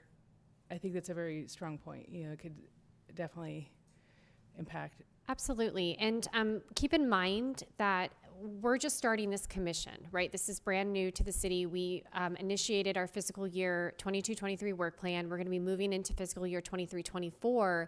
And I would anticipate that whatever we decide to do in sustainability would be part of that work plan. And that's where we would take that work plan and we would take it to City Council. And that's where City Council would say yay, nay, and then they would allocate those resources of where they want us to focus. Really what we're trying to do this evening is do the handoff of from the ad hoc committee and bring it to this commission. This is why this commission was formed, to continue this work forward. 36 different initiatives is a lot. It could be overwhelming. I understand that. And that's why I think council is really just trying to have you guys engage with the community. A decision doesn't need to be made this evening. I think the biggest focus right now is to Vice Mayor Washington's point and Council Member Joseph and the many committee members here this evening is to engage with American Canyon. What do our residents and businesses want? Is the emergency resolution to be net zero by 2030, is that realistic? If so, what are we gonna do to get there? What does that look like? And we can't answer that. 5 people in this room can't answer that. That's not a big enough, I guess, data point. So really what I think we need to focus on is how are we going to engage? We talk about this being a bedroom community, people commuting in and out. There's a lot of families here. How do you get the word out? How do you get their input of how, is this an important issue to them? They may not know that. They may not be as educated as most of the people in this room. It's hitting the ground, to Commissioner Artis's point, hitting the ground, going to them, going to Earth Day, doing a survey. What does that engagement look like? Soliciting the American Canyon community, I think, is the first and foremost, the biggest step. And that's really going to determine on what those low-hanging fruit is really going to be, because the community should really be a part of that discussion. So we'd be doing the engagement and then coming back with the 2 to 3 items. That's what I would think. Are we doing 2 to 3 items tonight? No, I mean, based off of the presentation that I'm getting this evening, it's and maybe Councilmember Joseph can provide some insight on that for us. Yeah. I would agree that I see it as you have 2 tracks going at the same time. One is that public engagement. Then the second one is figuring out the 2 or 3 low-hanging fruit. And I think you should do them at the same time. Certainly showing up at Earth Day is an important step. We will work on a survey that is relatively brief so that it doesn't turn people off, and work with you in that capacity. But getting feedback from the public, basically it's more like testing the waters. It's one thing to say, do you think climate action, climate change is important and serious? Yes. That's easy. Nobody's going to say no at this point. It's what are you prepared to do to make it, to accomplish the ambitious goals we've set? And that's where you really need to figure it out, because it's easy for us to say, okay, do these 10 things tomorrow and the planet will be healthier. But, in the meanwhile, we could all be shot for going overboard. So a lot of this is going to be an exercise of where's the public's capacity at this point in time. Like I said, 2 years ago, we actually talked about getting rid of gas stoves, and council members were ready to shoot us. So now if you brought the same issue up, most people would probably say, yeah, it's probably the right thing to do. I may not be able to afford getting rid of my gas stove, but I'm inclined to think I ought to. Mm-hmm. And that's the whole point of the public awareness. If you go back 20 or 30 years ago, Al Gore is the guy who started it all off with the inconvenient truth. Had we paid attention to him 20 years ago, we'd already be sitting in electric vehicles with all electric homes and be talking about some other issue, because that would have been far more pressing. So it does take time. And unfortunately, the clock has been ticking for a lot longer than even Al Gore. And so we're running up against, high noon. But that doesn't mean it's not impossible, but it does mean we got to start acting quickly. So identifying 2 or 3 low-hanging fruit, that's important to do because, again, you need to have some progress. It's important to show the community that we're doing something, even if you can't have an immediately, payoff. I mean, you can plant trees. Sure, you won't get the carbon benefits for 20 years, 10 years, but everybody can see we did something, and that's also important. So I would suggest we do 2 things at once. You get that public input, but start looking at the list of things or whatever else you come up with, something that's doable. We can work with you on funding and the manpower and everything else to make it happen. That's the idea. Don't try to tackle, a microgrid because that's going to be years. But, there may be some smaller things that are a lot easier to pull off. And that would be my advice. Okay, and this report is amazing, and I respect all the work you guys have done, and with all of your knowledge, did the members have 2 to 3 that they've identified individually? I already threw out my battery backup, so that's Okay. that's on my top 2 list. Okay, but I'm sure everybody can provide their input. I'm mindful of how we're tracking the minutes and saying, oh my God, this is totally out of control. But we like that. we do like that, though. All right. Okay, can I get 1 or 2 from each person? Yeah. Just to add to this, so you have some context for why, or how to think about it. You're going to be serving residents, and they'll tell you that these are the important things. And my belief, strong belief, is the high price of gasoline is going to be one of them, right? So it's going to make sense to encourage people to go to electric vehicles. The context you should be aware of is that, including with the Ford Lightning, electricity isn't going to flow just in one direction. It's going to flow back from the cars and the trucks into the home first, and then eventually back into the grid. So knowing that, if you, and because American Canyon's biggest issue is emissions from transportation, not necessarily people who live here, I don't know how they came up with that number, but there are people who are driving through, right? Yeah, they're driving through, which there's no contribution other than emissions, right, to the community. So to the extent that you can promote electrification of transportation by creating the infrastructure to support that, even for the people who are passing through, and ultimately, when you see more and more adoption of electric vehicles, it becomes available, that tipping point is reached. But you should be prepared for that, and then also backfeeding the grid, right? So that's your biggest, and therefore your lowest hanging fruit too, right? Your biggest problem. Thanks.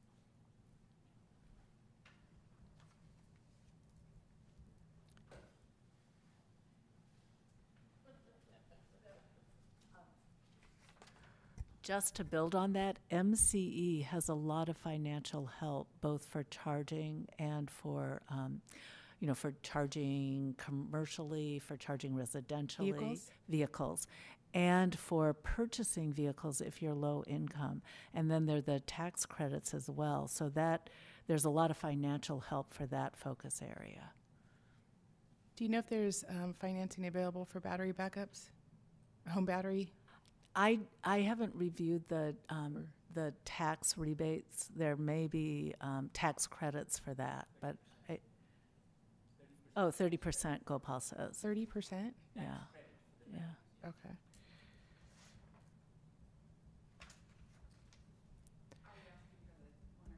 Yeah, 1 or 2. Like, quick, please. As will probably come as no surprise, ours is to implement the bike plan or better. And so the bike plan, it was on the list of 9. I think it was number 3 or 4. And the bike plan is a little outdated, and I haven't looked at it lately, but I'd be surprised to find protected bike lanes in that bike plan. One of the things that I would love for the committee to take up is whether or not American Canyon can use Measure T dollars to implement complete streets and things that involve that vertical separation between cars and bicyclists. The city of Napa has decided that is true in the case, and they will be using that money in that way. but other jurisdictions have had different responses to that. If you don't implement a low stress network, and that includes things like protected bike lanes, you won't see that mode shift that will be helpful for biking and for the environment. And in addition to state level subsidies for electric bikes that are going to be unrolling here soon, our own Representative Thompson has co-sponsored a federal e-bike bill that has going to have even higher income limits. And if that passes, there's going to be a run on e-bikes. There will be e-bikes even more. I mean, there already has been, right? But there's going that explosion will continue. And so having the bike facilities and capturing those folks who, maybe they can't take an e-bike to commute to another town, but boy, that's going to make commuting around town or maybe even up to Napa a much more viable option on an e-bike. It'd be a shame to lose those folks because the infrastructure doesn't exist to help them feel safe doing that. And Chair, I do want to just remind this commission that when we were the Open Space Advisory Committee, one of our initiatives was making American Canyon a bicycle-friendly community. And that is something that this community has expressed to our city council. And I know that council really would like to have a bicycle-friendly community. And that would actually fall not only within sustainability, but also active transportation. As you can see, many of the projects that are going on within Public Works, we are trying to enhance a lot of the bike lanes that we have when we're upgrading our roads.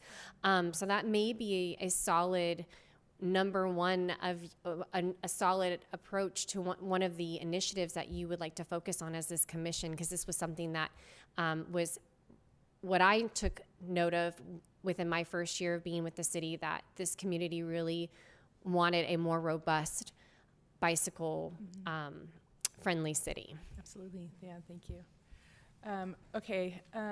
We have another commissioner question.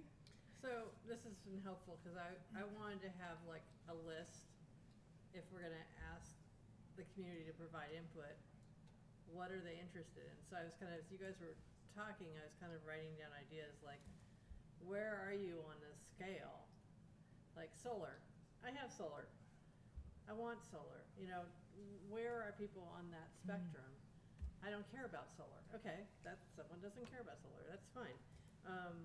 Is that the kind of thing that was being envisioned, of kind of gathering kind of where the community is on the spectrum? I don't know. Yeah, I think some of it is just a public awareness. Almost, it's in the context of your question would be like trying to explain why solar energy is important and why it should matter, and you can save some money, you can improve the climate and all that good stuff. So it's probably finding out where people's heads are at is important, but a lot of this is a public awareness and education. So it's a little more forward focused, explaining why some of these things that we're talking about are important, and having explained it, do you now agree that this is important and you ought to do it, kind of thing. So that's kind of my take on it. It isn't necessarily finding out where people's heads are at as much as it is trying to explain why it is important to consider, and then maybe seeing where the parameters are. People may say, for example, I think solar panels are great, but I'm not going to pay $10,000 to do it. If you can bring that cost down to $1,000 or $2,000, then I'm interested. So that you begin to get a sense of essentially how far you can push and how quick you can push the needle. So if and actually, I'm sorry, I'm out of town that weekend, so I can't help. Well, so I'm useless. But if I was somebody coming up to a booth and there's information about solar and putting an electric stove, whatever, I'm not going to want to spend a lot of time unless I'm really engaged and I really want to know info. So yeah. I just think whatever this questionnaire is, it's got to be something that people can do quickly. And I thought I heard that city council and the city staff want to know, what does the community think? So that's why I went down this path of, a sliding scale. Where are you on putting solar in your house? I could care less. Oh, okay. Versus I'm all there. That actually goes back to Gopal's point. when we educate people, they understand. And Scott, your point, if people could see a value in it, then they understand and it's more interesting to them. I'll be the first to tell you that if you eliminate some of these gases from your homes and make them electric, you can see the cost savings, and that's speaking money. So money speaks volumes to people. So again, I would be one to be a testimony to myself to say, look, I got solar, and what happened? My electric bills every month went from $600 a month to $35 a month. That catches your interest, right? Now I have an engagement because you went, hey, how do I save that much money? Well, now I have an ability to get people who are in that line of work to explain a little bit better. But again, you got to have that bait to catch them in to see, and it's not, bait is a bad kind of term, but you got to give them something that's going to make them feel, hey, look, there is a return on that investment. Yes, it may cost $10,000 to get it, but you get a 30% discount or rebate on it. You can't just tell them get solar and leave it like that. You got to let them know what the benefit to them is. And by part of that is that this commission needs to educate themselves on the benefits. So when you do get asked that question, that you win one more person to solar. Same with us. We got to educate so we win one more person to solar. And every one person we win, we're gonna in the long term win it all. But I get your question. But the thing is that you're gonna have a lot of naysayers, but you got to be prepared for the naysayers, and you got to be able to have the facts to give to them. And maybe a little quick pamphlet that we could probably give to all the commissioners to have readily available when you are asked those questions. You may not know it on top of your head, but you could probably pull it out. That might be something that we might need to talk about to try to make this an easy transition. But again, it is a transition, it is a behavior change that we have to rely upon to feed the people. I always use this analogy. It's easier to take a bunch of pigeons and feed them gently versus throwing it at them, because they're going to scatter. We want to bring people to us to understand what we're trying to accomplish and the benefit to them and our city. So my question is, what is the commission's responsibility for 2 weeks from now? I think you've just given us a very big responsibility for 2 weeks from now that I'm not sure we're ready to take on. I don't know. I just, it sounds like what you want to do is work on how to get people to change where they are. But we've just taken this on tonight. Yeah. So, and coming from a career in energy efficiency, it's kind of funny for me to say, hey, wait a minute. Yeah. So. Well, again, I don't know if the idea is we're dumping this in your lap and running. To be honest with you, I think, I know Napa Climate Now and others will be there on the 22nd. And I know that we can take the survey we created for the students, tailor it for this community, especially with some of the input we've received tonight, and get a survey that is, not going to take 20 minutes or something quick and easy. Get a QR code so you can just take a picture and go off and do the survey. So we'll be doing most of that work. I envision the commission on Earth Day, if you're in town, come by, just kind of engage with the groups that are there, and begin kind of easing into the subject matter, if you will. Because, there's a lot of the heavy lifting for Earth Day, at least, is already in the works. The mobility event that Chris talked about is another good example where you can be there, just pick up the vibe from the people that show up. And so please don't think of it as, the weight of the world is on your shoulders and you have 30 minutes to solve it. Because we had, close to 9 months and we didn't solve it, and so we're all don't in worry. this together to make this happen. But we want to. I'm not, stop, please, don't, sorry, I didn't mean to come off the way I did. I'm concerned that right now, only a few of us are speaking up here, and I think that part of it is maybe this is a lot to take on really quickly and to come up with 2 to 3 things tonight. And it sounds like you already said we didn't need to do that tonight. But, so I was thinking we were having to develop this questionnaire, and it sounds like, no, we're supporting you guys doing this. Correct. Yeah, Okay, that's I the totally trend. Yeah. misunderstood.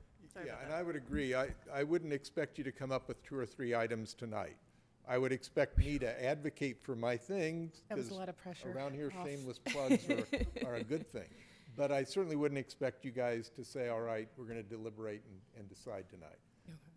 It's a lot to absorb a lengthy presentation, let alone crystallize it into an action plan.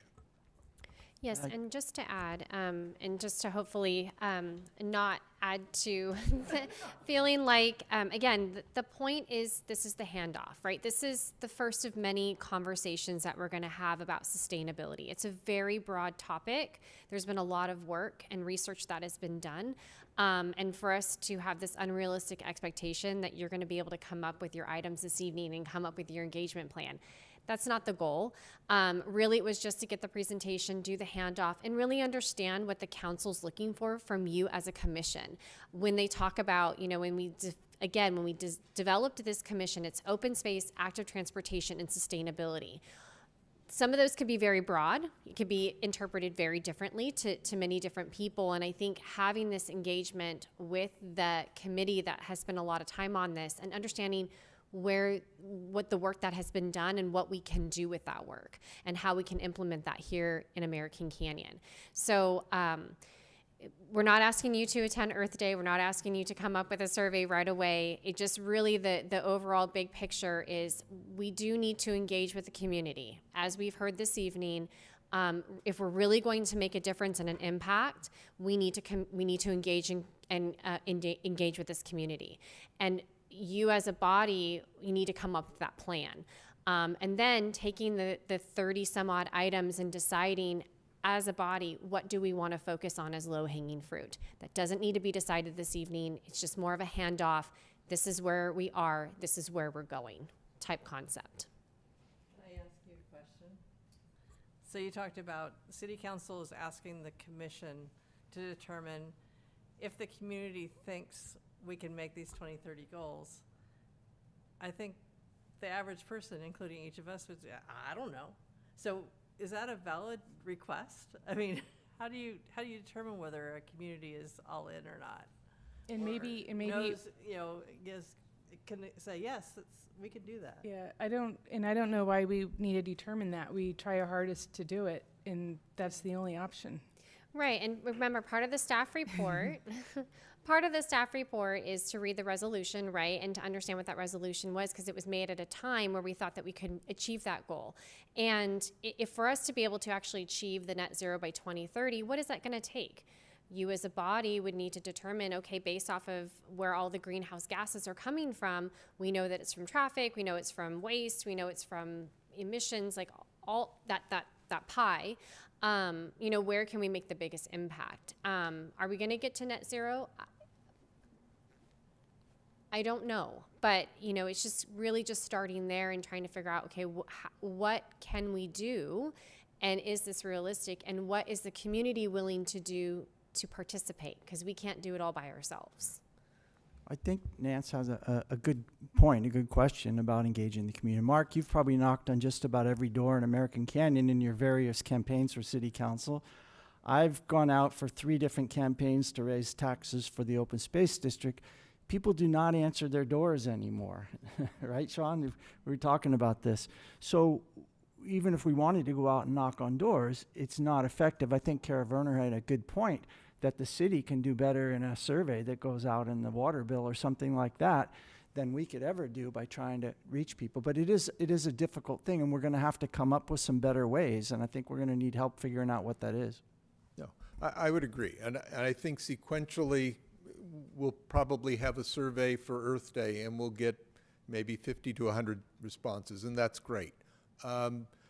If that survey seems to work well, or we'll tweak it after we've tried it, then we can work with Jen and say, here, this is the link to a survey, and get it out to the 3,000 or 4,000 or 10,000 emails that the city has, and try to build up your response that way. So I think it will reveal itself over time.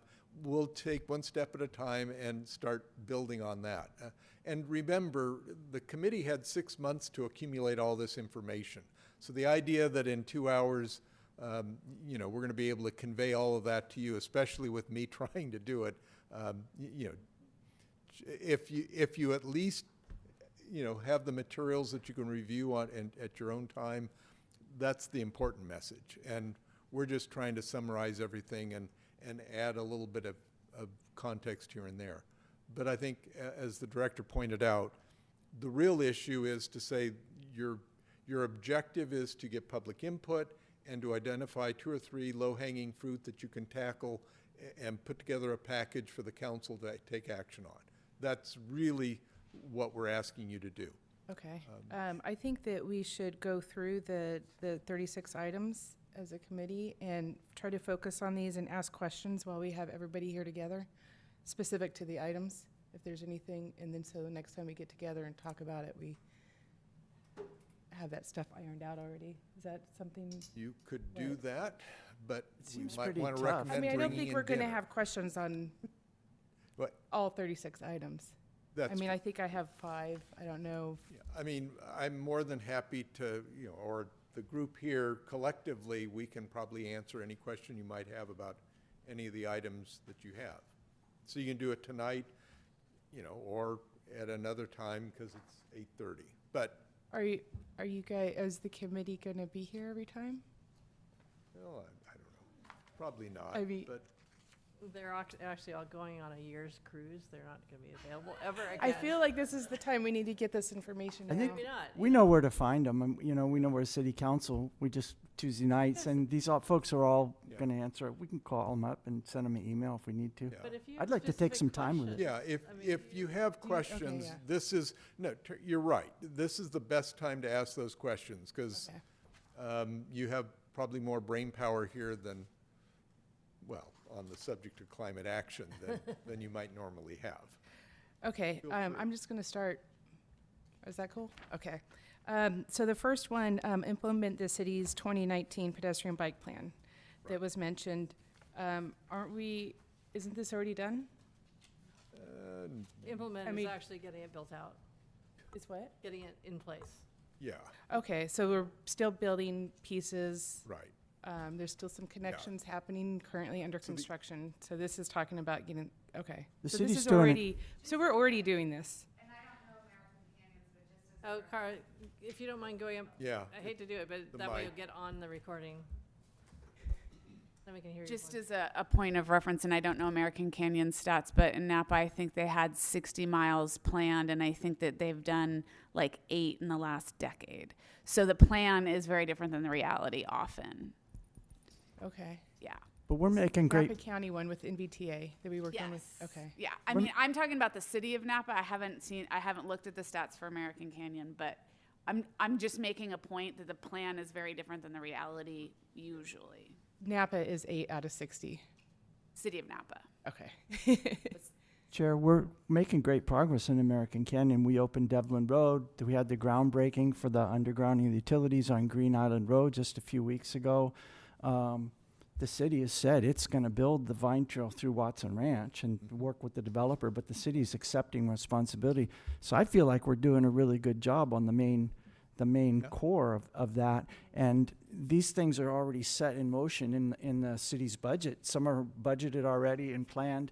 So I think we're doing a good job. Becoming a bike-friendly city, when we looked at that before, it was going to involve a ton of staff time, and so it was shut down. On our committee, we looked at it, and we got pushback from the city and says, you don't know how much, because the city would have, there's a lot of questions they ask to become a bike-friendly city, and you have to come up with that information, so you got to go to staff. So staff has to work on that. So really, I feel like it was the city that shut that down for us, and we said, okay, we didn't realize it'd be so much work for you. We couldn't really do it as a committee. I think that's what happened with the bike-friendly city. Yeah, but as it relates to the plan, yes, the plan exists, but it's, like Cara said, it's building those miles of bike lanes. That's really the intent of that first objective. Okay. Madam Chair, if I may, just a suggestion. Because I think I'm thinking about this, how to be efficient about this. Some of these things that are on here would be, for instance, Director Smithies would be more appropriate for her to speak to some of those. So my recommendation here is that the commissioners, they evaluate these things, come back with whatever individual commissioners' items are important. This body then discuss those things, distill it down, and then not to commit all these great folks here again to another meeting. But once that's distilled down, and then staff can respond to questions, we can make sure that the appropriate staff are here to answer those questions for the commissioners. Then have these kind of folks come back and then answer some more questions to that. Again, it's just a recommendation. I think it's gonna provide more valuable information to the body. And again, just having those folks, staff that can speak to that really know it well. Okay. I'll try to keep my questions to ones that apply here, not necessarily other department directors. And you said you just had a few questions, Yeah. right? Yeah. So, Well, Okay. the other question is, if you're the only commissioner that has those, I mean, the rest of you may or may not have read all of the material or read it and didn't say, I have 20 questions. So it may be that if you're the only one who has some concerns, it might be practical to see if we can't answer them and then move on. But I think, as the director pointed out, all of you should kind of go through it and say, hey, this doesn't make sense, or what do you mean, and how do we do this, and so forth. And we can provide a better response if we have some time to think about it anyway. But either way, go ahead. Okay, moving to number 8, the requiring the electric vehicle chargers as a condition of new development. Did you say earlier that you thought that was a rough one, a difficult one? No, that's actually a good, what I was speaking to was there's going to be other groups that are working on that. So, and it's probably a value judgment for you guys to decide versus my opinion, because I have opinions on everything, is that electric vehicle charging stations are probably going to get installed. Businesses are starting to do them without, I mean, Circle K, for example, is planning on putting in a couple of fast charging stations. They're not conditioned to do that, but they've, figured it out. They can probably make money off of it, so that's why they're doing it. So the idea is to encourage as many of those as we can and to track how many we're doing them.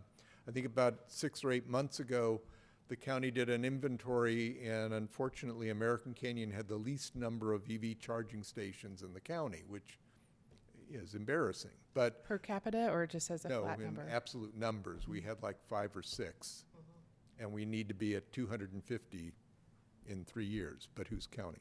So at any rate, we do need to step up our game. Fortunately, there's now federal monies coming down that will help with that. But, that's the background on that one, is we just need to get more in the ground. Did you say that NVTA was helping out with that too?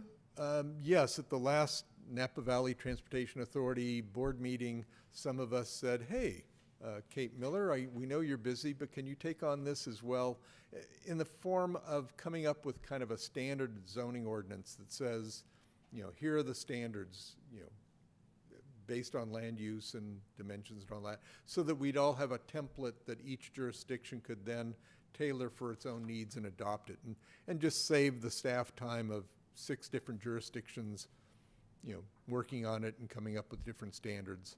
So, and the Climate Action Committee has also identified it as a priority. So the only reason I'm discounting it is only because there's other organizations out there that are going to be working on it.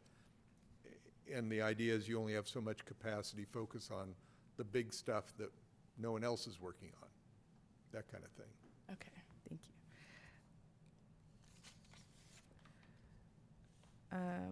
Number 24, engage the community in programs and events to educate the public on climate change. So the Earth Day, I mean, that's already happening. Yes, and the Earth Day coming up is a classic example. The mobility event that Chris talked about is another good example. The Climate Action Challenge or Climate Challenge website, those are all the kinds of things. And that one's just kind of an ongoing, 10 I guess years that's from why, I mean, I'm not sure why we would want to choose that one, because it's happening regardless. It's already in, so that wouldn't be our low-hanging fruit, I think because it's already. you're right. It's important and it's happening, and you can certainly show up and be there and help, but you're right. That's probably not something you need to focus on too much, Okay. because there's groups that are doing it. Okay, and then, oh, number 27, Barry, your items on there. Okay, I think that's my questions. Plant trees. Does Yeah, anybody I have a else- yeah. question on that. When it comes to Firewise, I was at when they were having the campaign to create money for the plan, I heard a presentation, and Chris something, he's the executive director of Firewise, was asked, are you gonna cut down oak trees?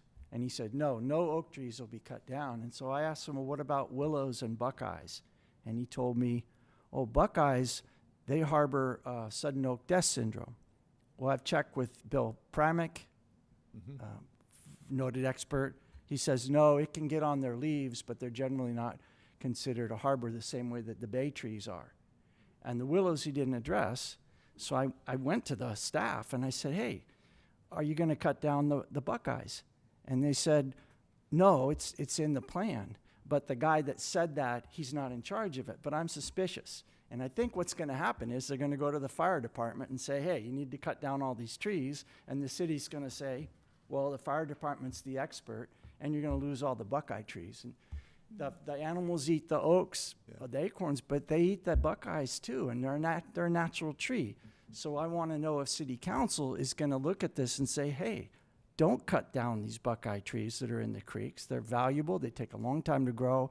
They're great for the habitat. And don't let somebody who's not even following the plan. The plan says that buckeyes are a beneficial tree. But you got their executive director telling us that they harbor sudden. He's wrong. And I don't want somebody that doesn't know what they're doing to come in and cut down trees and get city council to just say, well, if the fire department says it's okay. Well, I think that's where the role of this commission could come in handy, because in effect what you're saying is there's a policy option here. There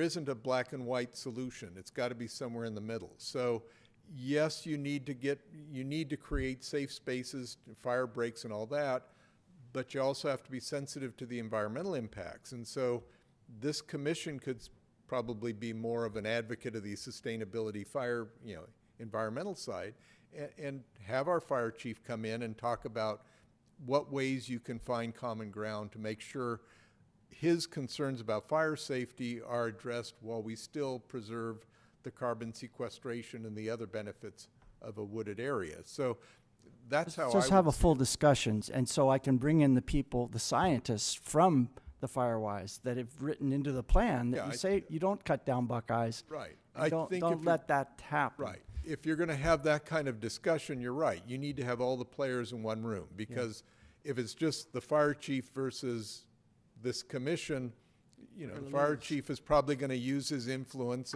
and persuade you. But if you have a variety of other experts who can all come forward and say, wait a minute, this works, this doesn't work, that's again how you get that better policy, is you get all those different perspectives. A soapbox comment of 2 hours ago, by the way.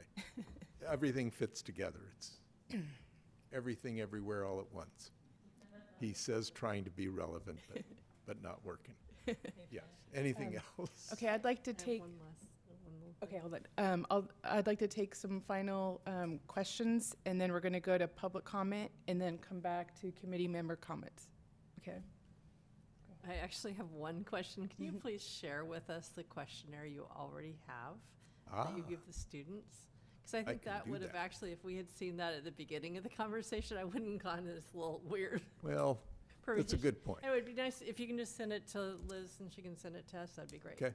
We know it's be different than what you're using for the community bill. Just give us kind of a basis. We will Everyone. forward that email link. Question. Or that link. Yeah, so a little guidance, because in the email comments I've read about this meeting tonight, we're hearing a number of people that want us to go to the Planning Commission and maybe go to City Council and talk about development in American Canyon and be advocates. And was that your intent when you created this commission and gave us the sustainability mantle? A little guidance on, because that's going to go to Planning Commission, it's going to go to City Council. What's our role in that? How do we deal with that if people are asking us, hey, you guys need to weigh in on this? Don't let them build that warehouse, because it's, going to. All right. I am Got you going back for the question that you gave me earlier.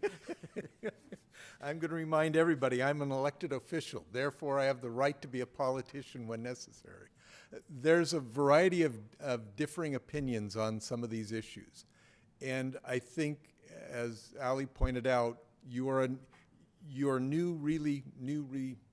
reconstituted role is new, and you haven't figured it all out. So the answer is you need to work together. I mean, I think it's appropriate to have, you know, the Planning Commission and OSATs meet not on specific projects, but to kind of discuss these issues, just as the fire chief and all the other experts talk about, you know, fire management. There ought to be some discussion because, you know, the Planning Commission, I'm sure, wants to hear input. Well, the council wants to hear input from both of you. What does the Planning Commission think about some of these land use issues that are coming up? What's OSAT think about it? Because at some point, sooner or later, we're going to be making a decision. And there are differences of opinions on where we should go. So we will be interested in input from our commissions as well as the general public.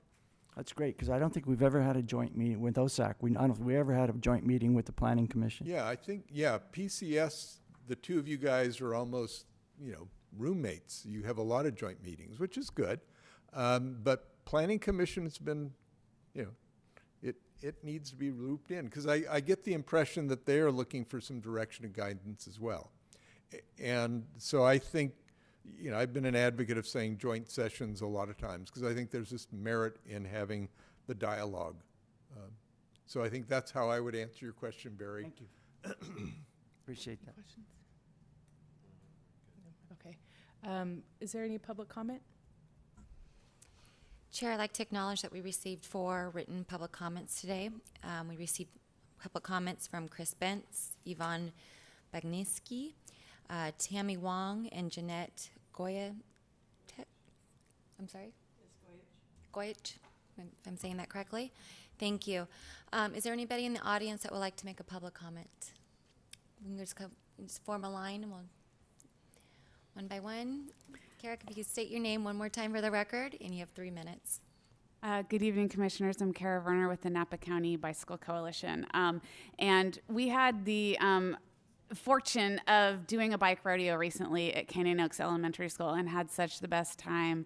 And so many students brought their own bikes and scooters, and it just showed us how much our community is really already thinking about bikes and what a bikeable place it really is and can continue to be, especially with, you know, if there's ever sort of a solution to getting safely across 29 in particular. So I just wanted to share that. I wanted to share that we're going to be a part of the Bike Bash that happens in May. I couldn't remember if this body meets every month or every month. Oh, okay. So I'll just come back in May and talk about Bike Month. But good bike stuff happening here and in Napa. And then finally, and this is totally wild and just a request really, is I would love to see American Canyon do sort of a presentation on the Brown Act for this committee, because it informs me as a public person how American Canyon sees how I should work with this committee. It was incredibly helpful when we saw this done in Napa. And so, for example, Commissioner Christian's comment about should we go and advocate in Napa, they were very clear that you cannot go and say, I'm from OSATS and we want this unless OSATS has voted and it's been a majority, and that's so I don't know if that's can be thrown into a presentation, but I think at least then I know how to behave, according to what works best for this group. Thank you. Thank you. Thank you. Please Hi, state your name for Commission. the record. I'm Jim Wilson. Hi, Jim. You have 3 minutes. I live in Napa. I'm on the ad hoc committee, and I have a lot to be thankful for. It's nice to meet a few of you at the beginning of the meeting. I'm a retired quality professional and risk manager in a global company, and I'm a grandfather. I have a 2-year-old grandson, and I want to represent him here tonight. I gave you a one-page graphic that we get in the Scientific American. Please read it. It's cool because instead of talking about, say, units of heat or temperature, it's talking in units of increased probability of suffering an adverse climate impact. And it shows how unfair it is. And so that's why it's called generational climate change. It's about intergenerational climate justice. And it shows, for example, someone like myself in my 60s has about an increase of 5 times over what pre-industrial likelihood was for suffering a heat wave, okay, in the world. And my grandson has a 35 times greater chance of suffering a heat wave in his lifetime. Okay, that means we're in a linear heating process with an even greater, if you can say, greater nonlinear cascading impacts phase of the climate emergency. And so I want to say, when it comes to climate emergency, I'd like to invite you all to orient yourselves, your thinking, okay, and your behaviors towards the carbon budget. Okay, we talk about the fiscal budget. We need to be talking about the carbon budget. And Mark mentioned in his presentation, I give Mark a lot of credit for doing all of that heavy lifting, bringing this to us here tonight. Mark was talking about viewing, say, everything in terms of development and policy and planning through the climate lens. That is to say, you know, looking at it in terms of the climate emergency and in terms of the carbon budget. When we say 2030 is the deadline, we mean it. That's the science. And so we're not going to discuss that tonight, but we're here to discuss that. Like, I'm a teacher in the school. I teach climate responsibility in the high schools, the school district. That's how I got to know a number of the students in the area and a number of the teachers who bring us back to teach on Professional Development Day about the climate emergency. And what we want to keep in mind is, because we have 2030 as this deadline for achieving net zero climate pollution, that we really have some carbon in our carbon pool in, say, American Canyon, where we're responsible, and in the valley, like we do in the world, that is irrecoverable when it's lost. And so let that be our guide, and let's think about that in our policy decisions, please.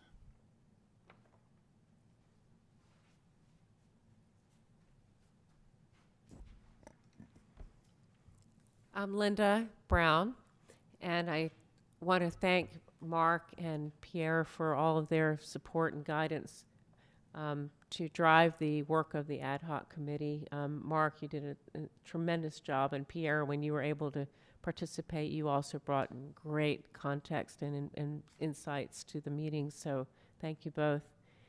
And all of the members of the committee, really, everyone was very engaged.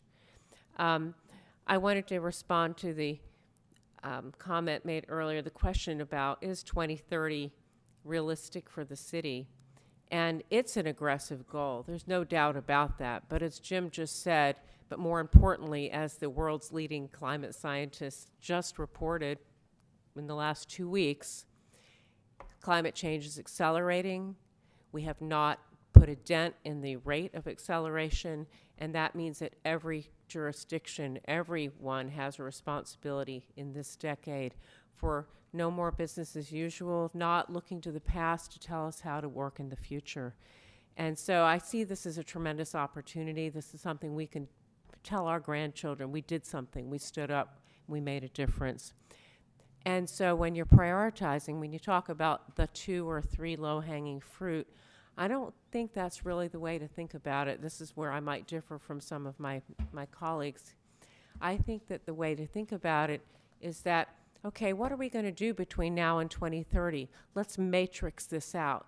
Unfortunately, what we gave you as a committee was a flat list of 34 items where there's no prioritization going on, or there's no road mapping going on. But what we're looking for really is how to road map this out. How do we get from here to 2030 to reach that goal? And even if we can't reach that goal, to do everything in our power to try to reach it. So I think it's an important goal. We need to really focus on it, and we need to help in any way we can. And I hope you'll take away tonight thinking, how can we look at these 34 items and others? I know that the issue I brought up earlier about short-lived climate pollutants is a really important way to think about it. Another way to think about it is co-benefits. If you're going to bring the community along, where can they both save money and help the climate? Where can they reduce their exposure to toxic chemicals in their homes and also help the climate? How can we develop without bringing in idling emission drive-throughs that add asthma to our community? There are things that are co-benefits that they're going to relate to much more directly than that amorphous, difficult to understand climate change. So let's think about co-benefits. Thank you.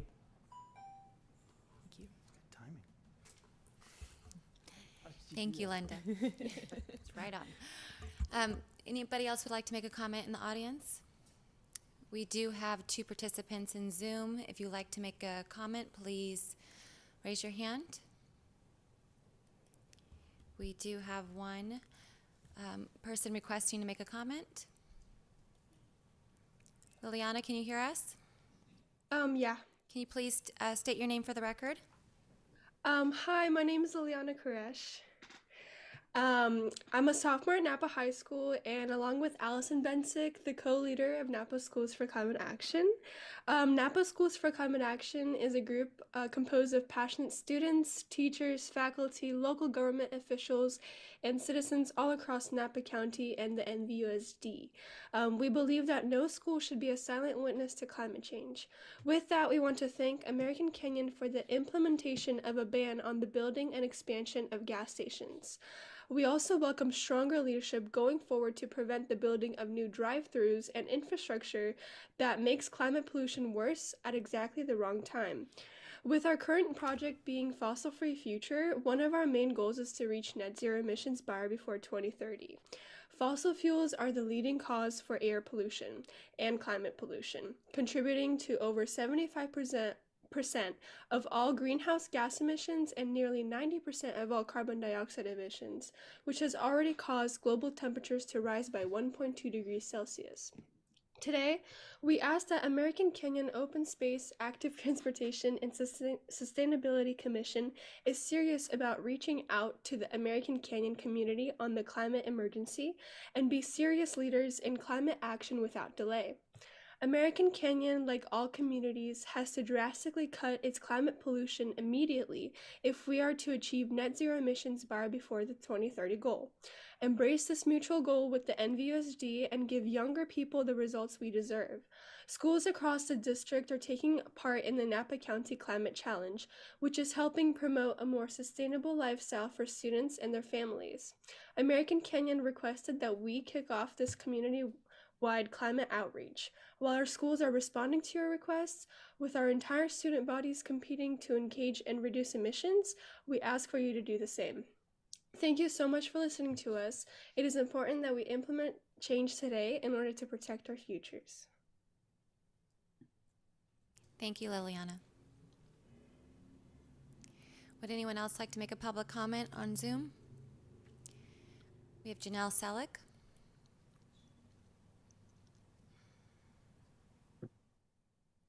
Hi, everyone. Can you hear me okay? Yes. Thanks. Janelle Selleck, Executive Director of the American Canyon Community and Parks Foundation. I actually had to be in the East Bay this afternoon, so I wasn't able to attend the meeting, but I've been listening in on my drive. And first of all, I just want to say we're really excited to be spearheading the Earth Day celebration in American Canyon on the 22nd. So encourage you guys to all come out and learn and take home information from all of the environmental partners who are going to be participating, many of whom I know are in the audience there tonight. And then beyond that, just a quick plug for the education piece and how important it is, not just Earth Day, but really year round. It's the kind of thing that we need to continue to make an ongoing conversation and a part of everyday life. And one of the amazing things about American Canyon is how accessible and easy it is to reach our community in beautiful open spaces which lend themselves to people being open to this kind of connection to the environment and the natural world. We do that kind of work ongoing through the watershed education programs that we do, with the unveiling of the new mobile classroom that's on its way. We also have opportunities for trailside pop-ups. And one of the things we've learned from working with the kids out at Wetlands is as we're out there, adults come along too, and they're always very interested in what's happening. And so there's a lot of opportunity, and we're always really interested and open to partnering with different groups in the city to help facilitate the education and the outreach piece. And I did want to make one comment in regard to the importance of reaching out to traditionally underserved populations. So often with surveys and things like that, it's the usual suspects that participate. We do have a very active and supportive Family Resource Center in American Canyon, and they're a great resource for helping to try and reach some of those folks that maybe speak different languages or don't traditionally participate in some of the community outreach. And then beyond that, although it's a little bit quiet on the front side, we're working really hard behind the scenes on the Ecology Center project, which of course we hope will be a home for these kind of important conversations about climate, weather change, conservation, environmental education, as well as a lot of really fun activities as well, like nature art and things like that. So I know that we hope to be able to bring the Eco Center project to this committee at some point here soon. That's all my comments. So thanks so much. Really interesting conversation. Thank you, Janelle. Looks like that's all the public comment we have at this time. Are there any other commissioner comments? Yeah, I have one. Okay. I'm going to start this way, go that way. So yeah, I just wanted to thank everyone for the detailed report and information tonight. And for me, is this going to be then a further discussion item for next month's agenda?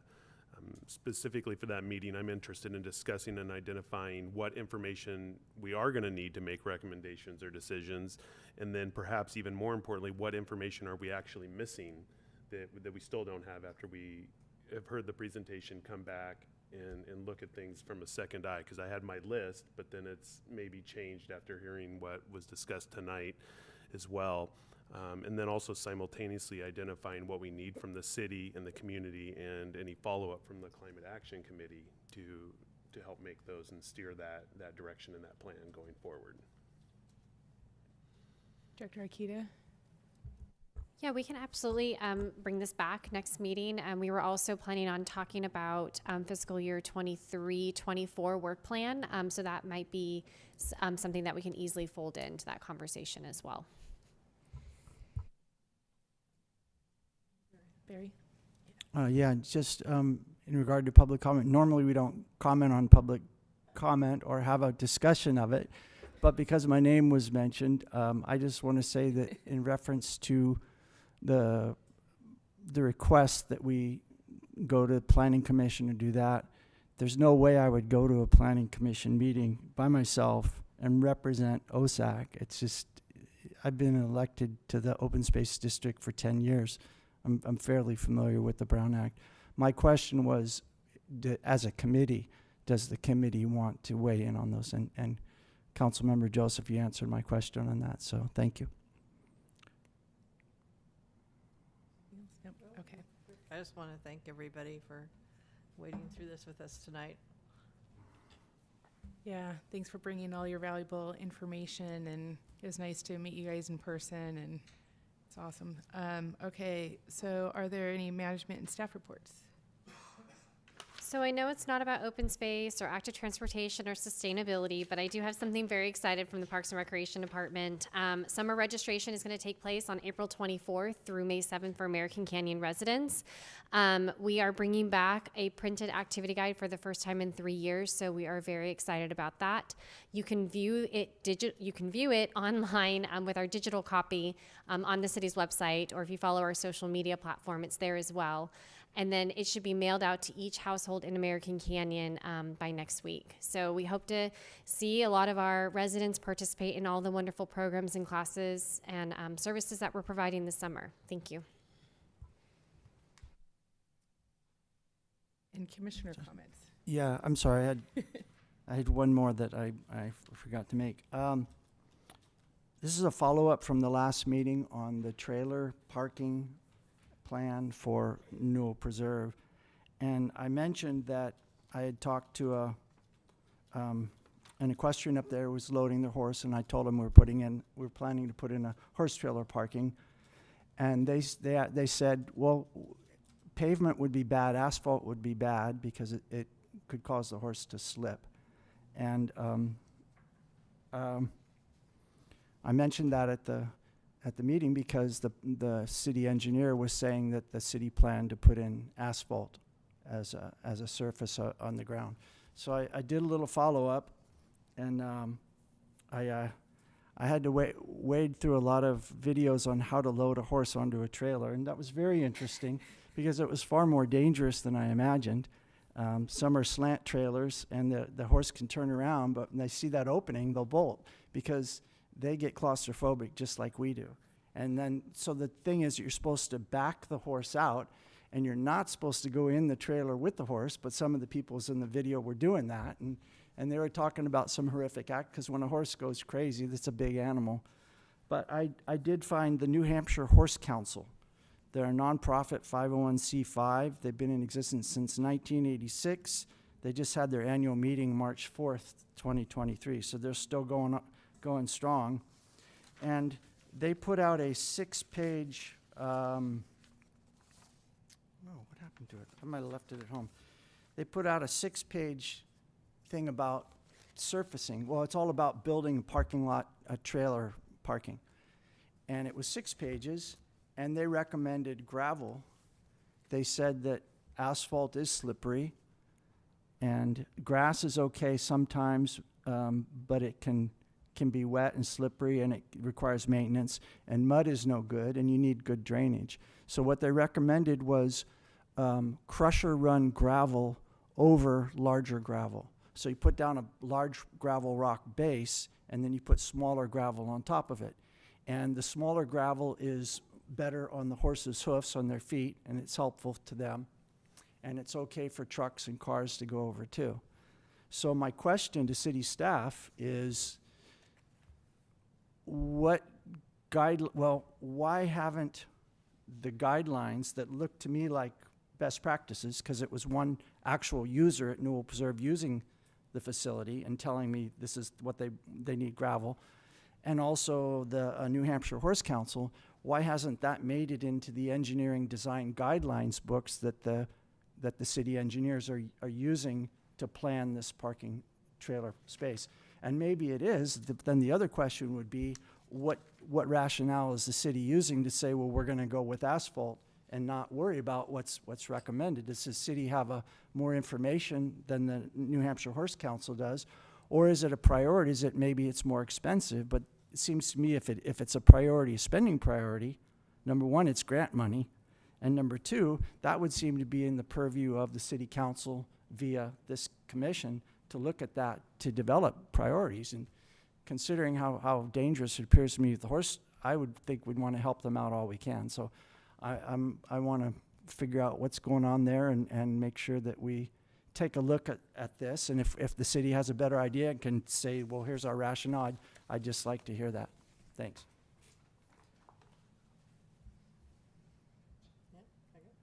Were you in commissioner comments, or are you trying to respond? I was wondering, yeah. I was just going to respond and just say thank you, Barry, so much for bringing those questions to our attention. Erica Almond-Smithies is on vacation, and she would be the best person to answer those questions for you because she is the city engineer and heading that project. So Suggest I follow up with her? I can let her know of your question, and we can determine the best course of action to answer that. And Thank as you. a reminder too, I thought that we had discussed in the past that there was potential bus parking there too. So a surface, I don't know if a bus could go on that surface. I don't know if there's a choice to be made there. Well, it did. Yeah, sorry. It did say that it works for so trucks. this is just for updates right now. If we wanted to, what I'm saying is, let's just do our updates. If we have any specific questions about this project, we can take it offline and we can answer those questions once Erica returns from her vacation. Okay. Sorry. Thank you. Nancy. That chair hat's really hard to take off. I'll do better, sorry. I appreciate the help. I just wanted to clarify, next month we're going to work on our work plan, is that right? Yes. So May is next month, surprisingly. So we do want to start talking about our fiscal year 23-24 work plan because we want to make sure that's part of the budget process and bring that to council so that way we can have them allocate appropriate resources to that work plan or bless whatever we want to plan on doing. So yes. So is there going to be a joint meeting with council in June? Because it has to be, when does the fiscal start? July 1st? July 1st. I'm not quite sure what the plan is this year. I'll follow up with Jason Hawley, the city manager. I want us to be where we were last year, that we couldn't meet because they hadn't approved a work plan. So, thank you. Anybody? Nope. Okay. All right. Well, I think that concludes our meeting.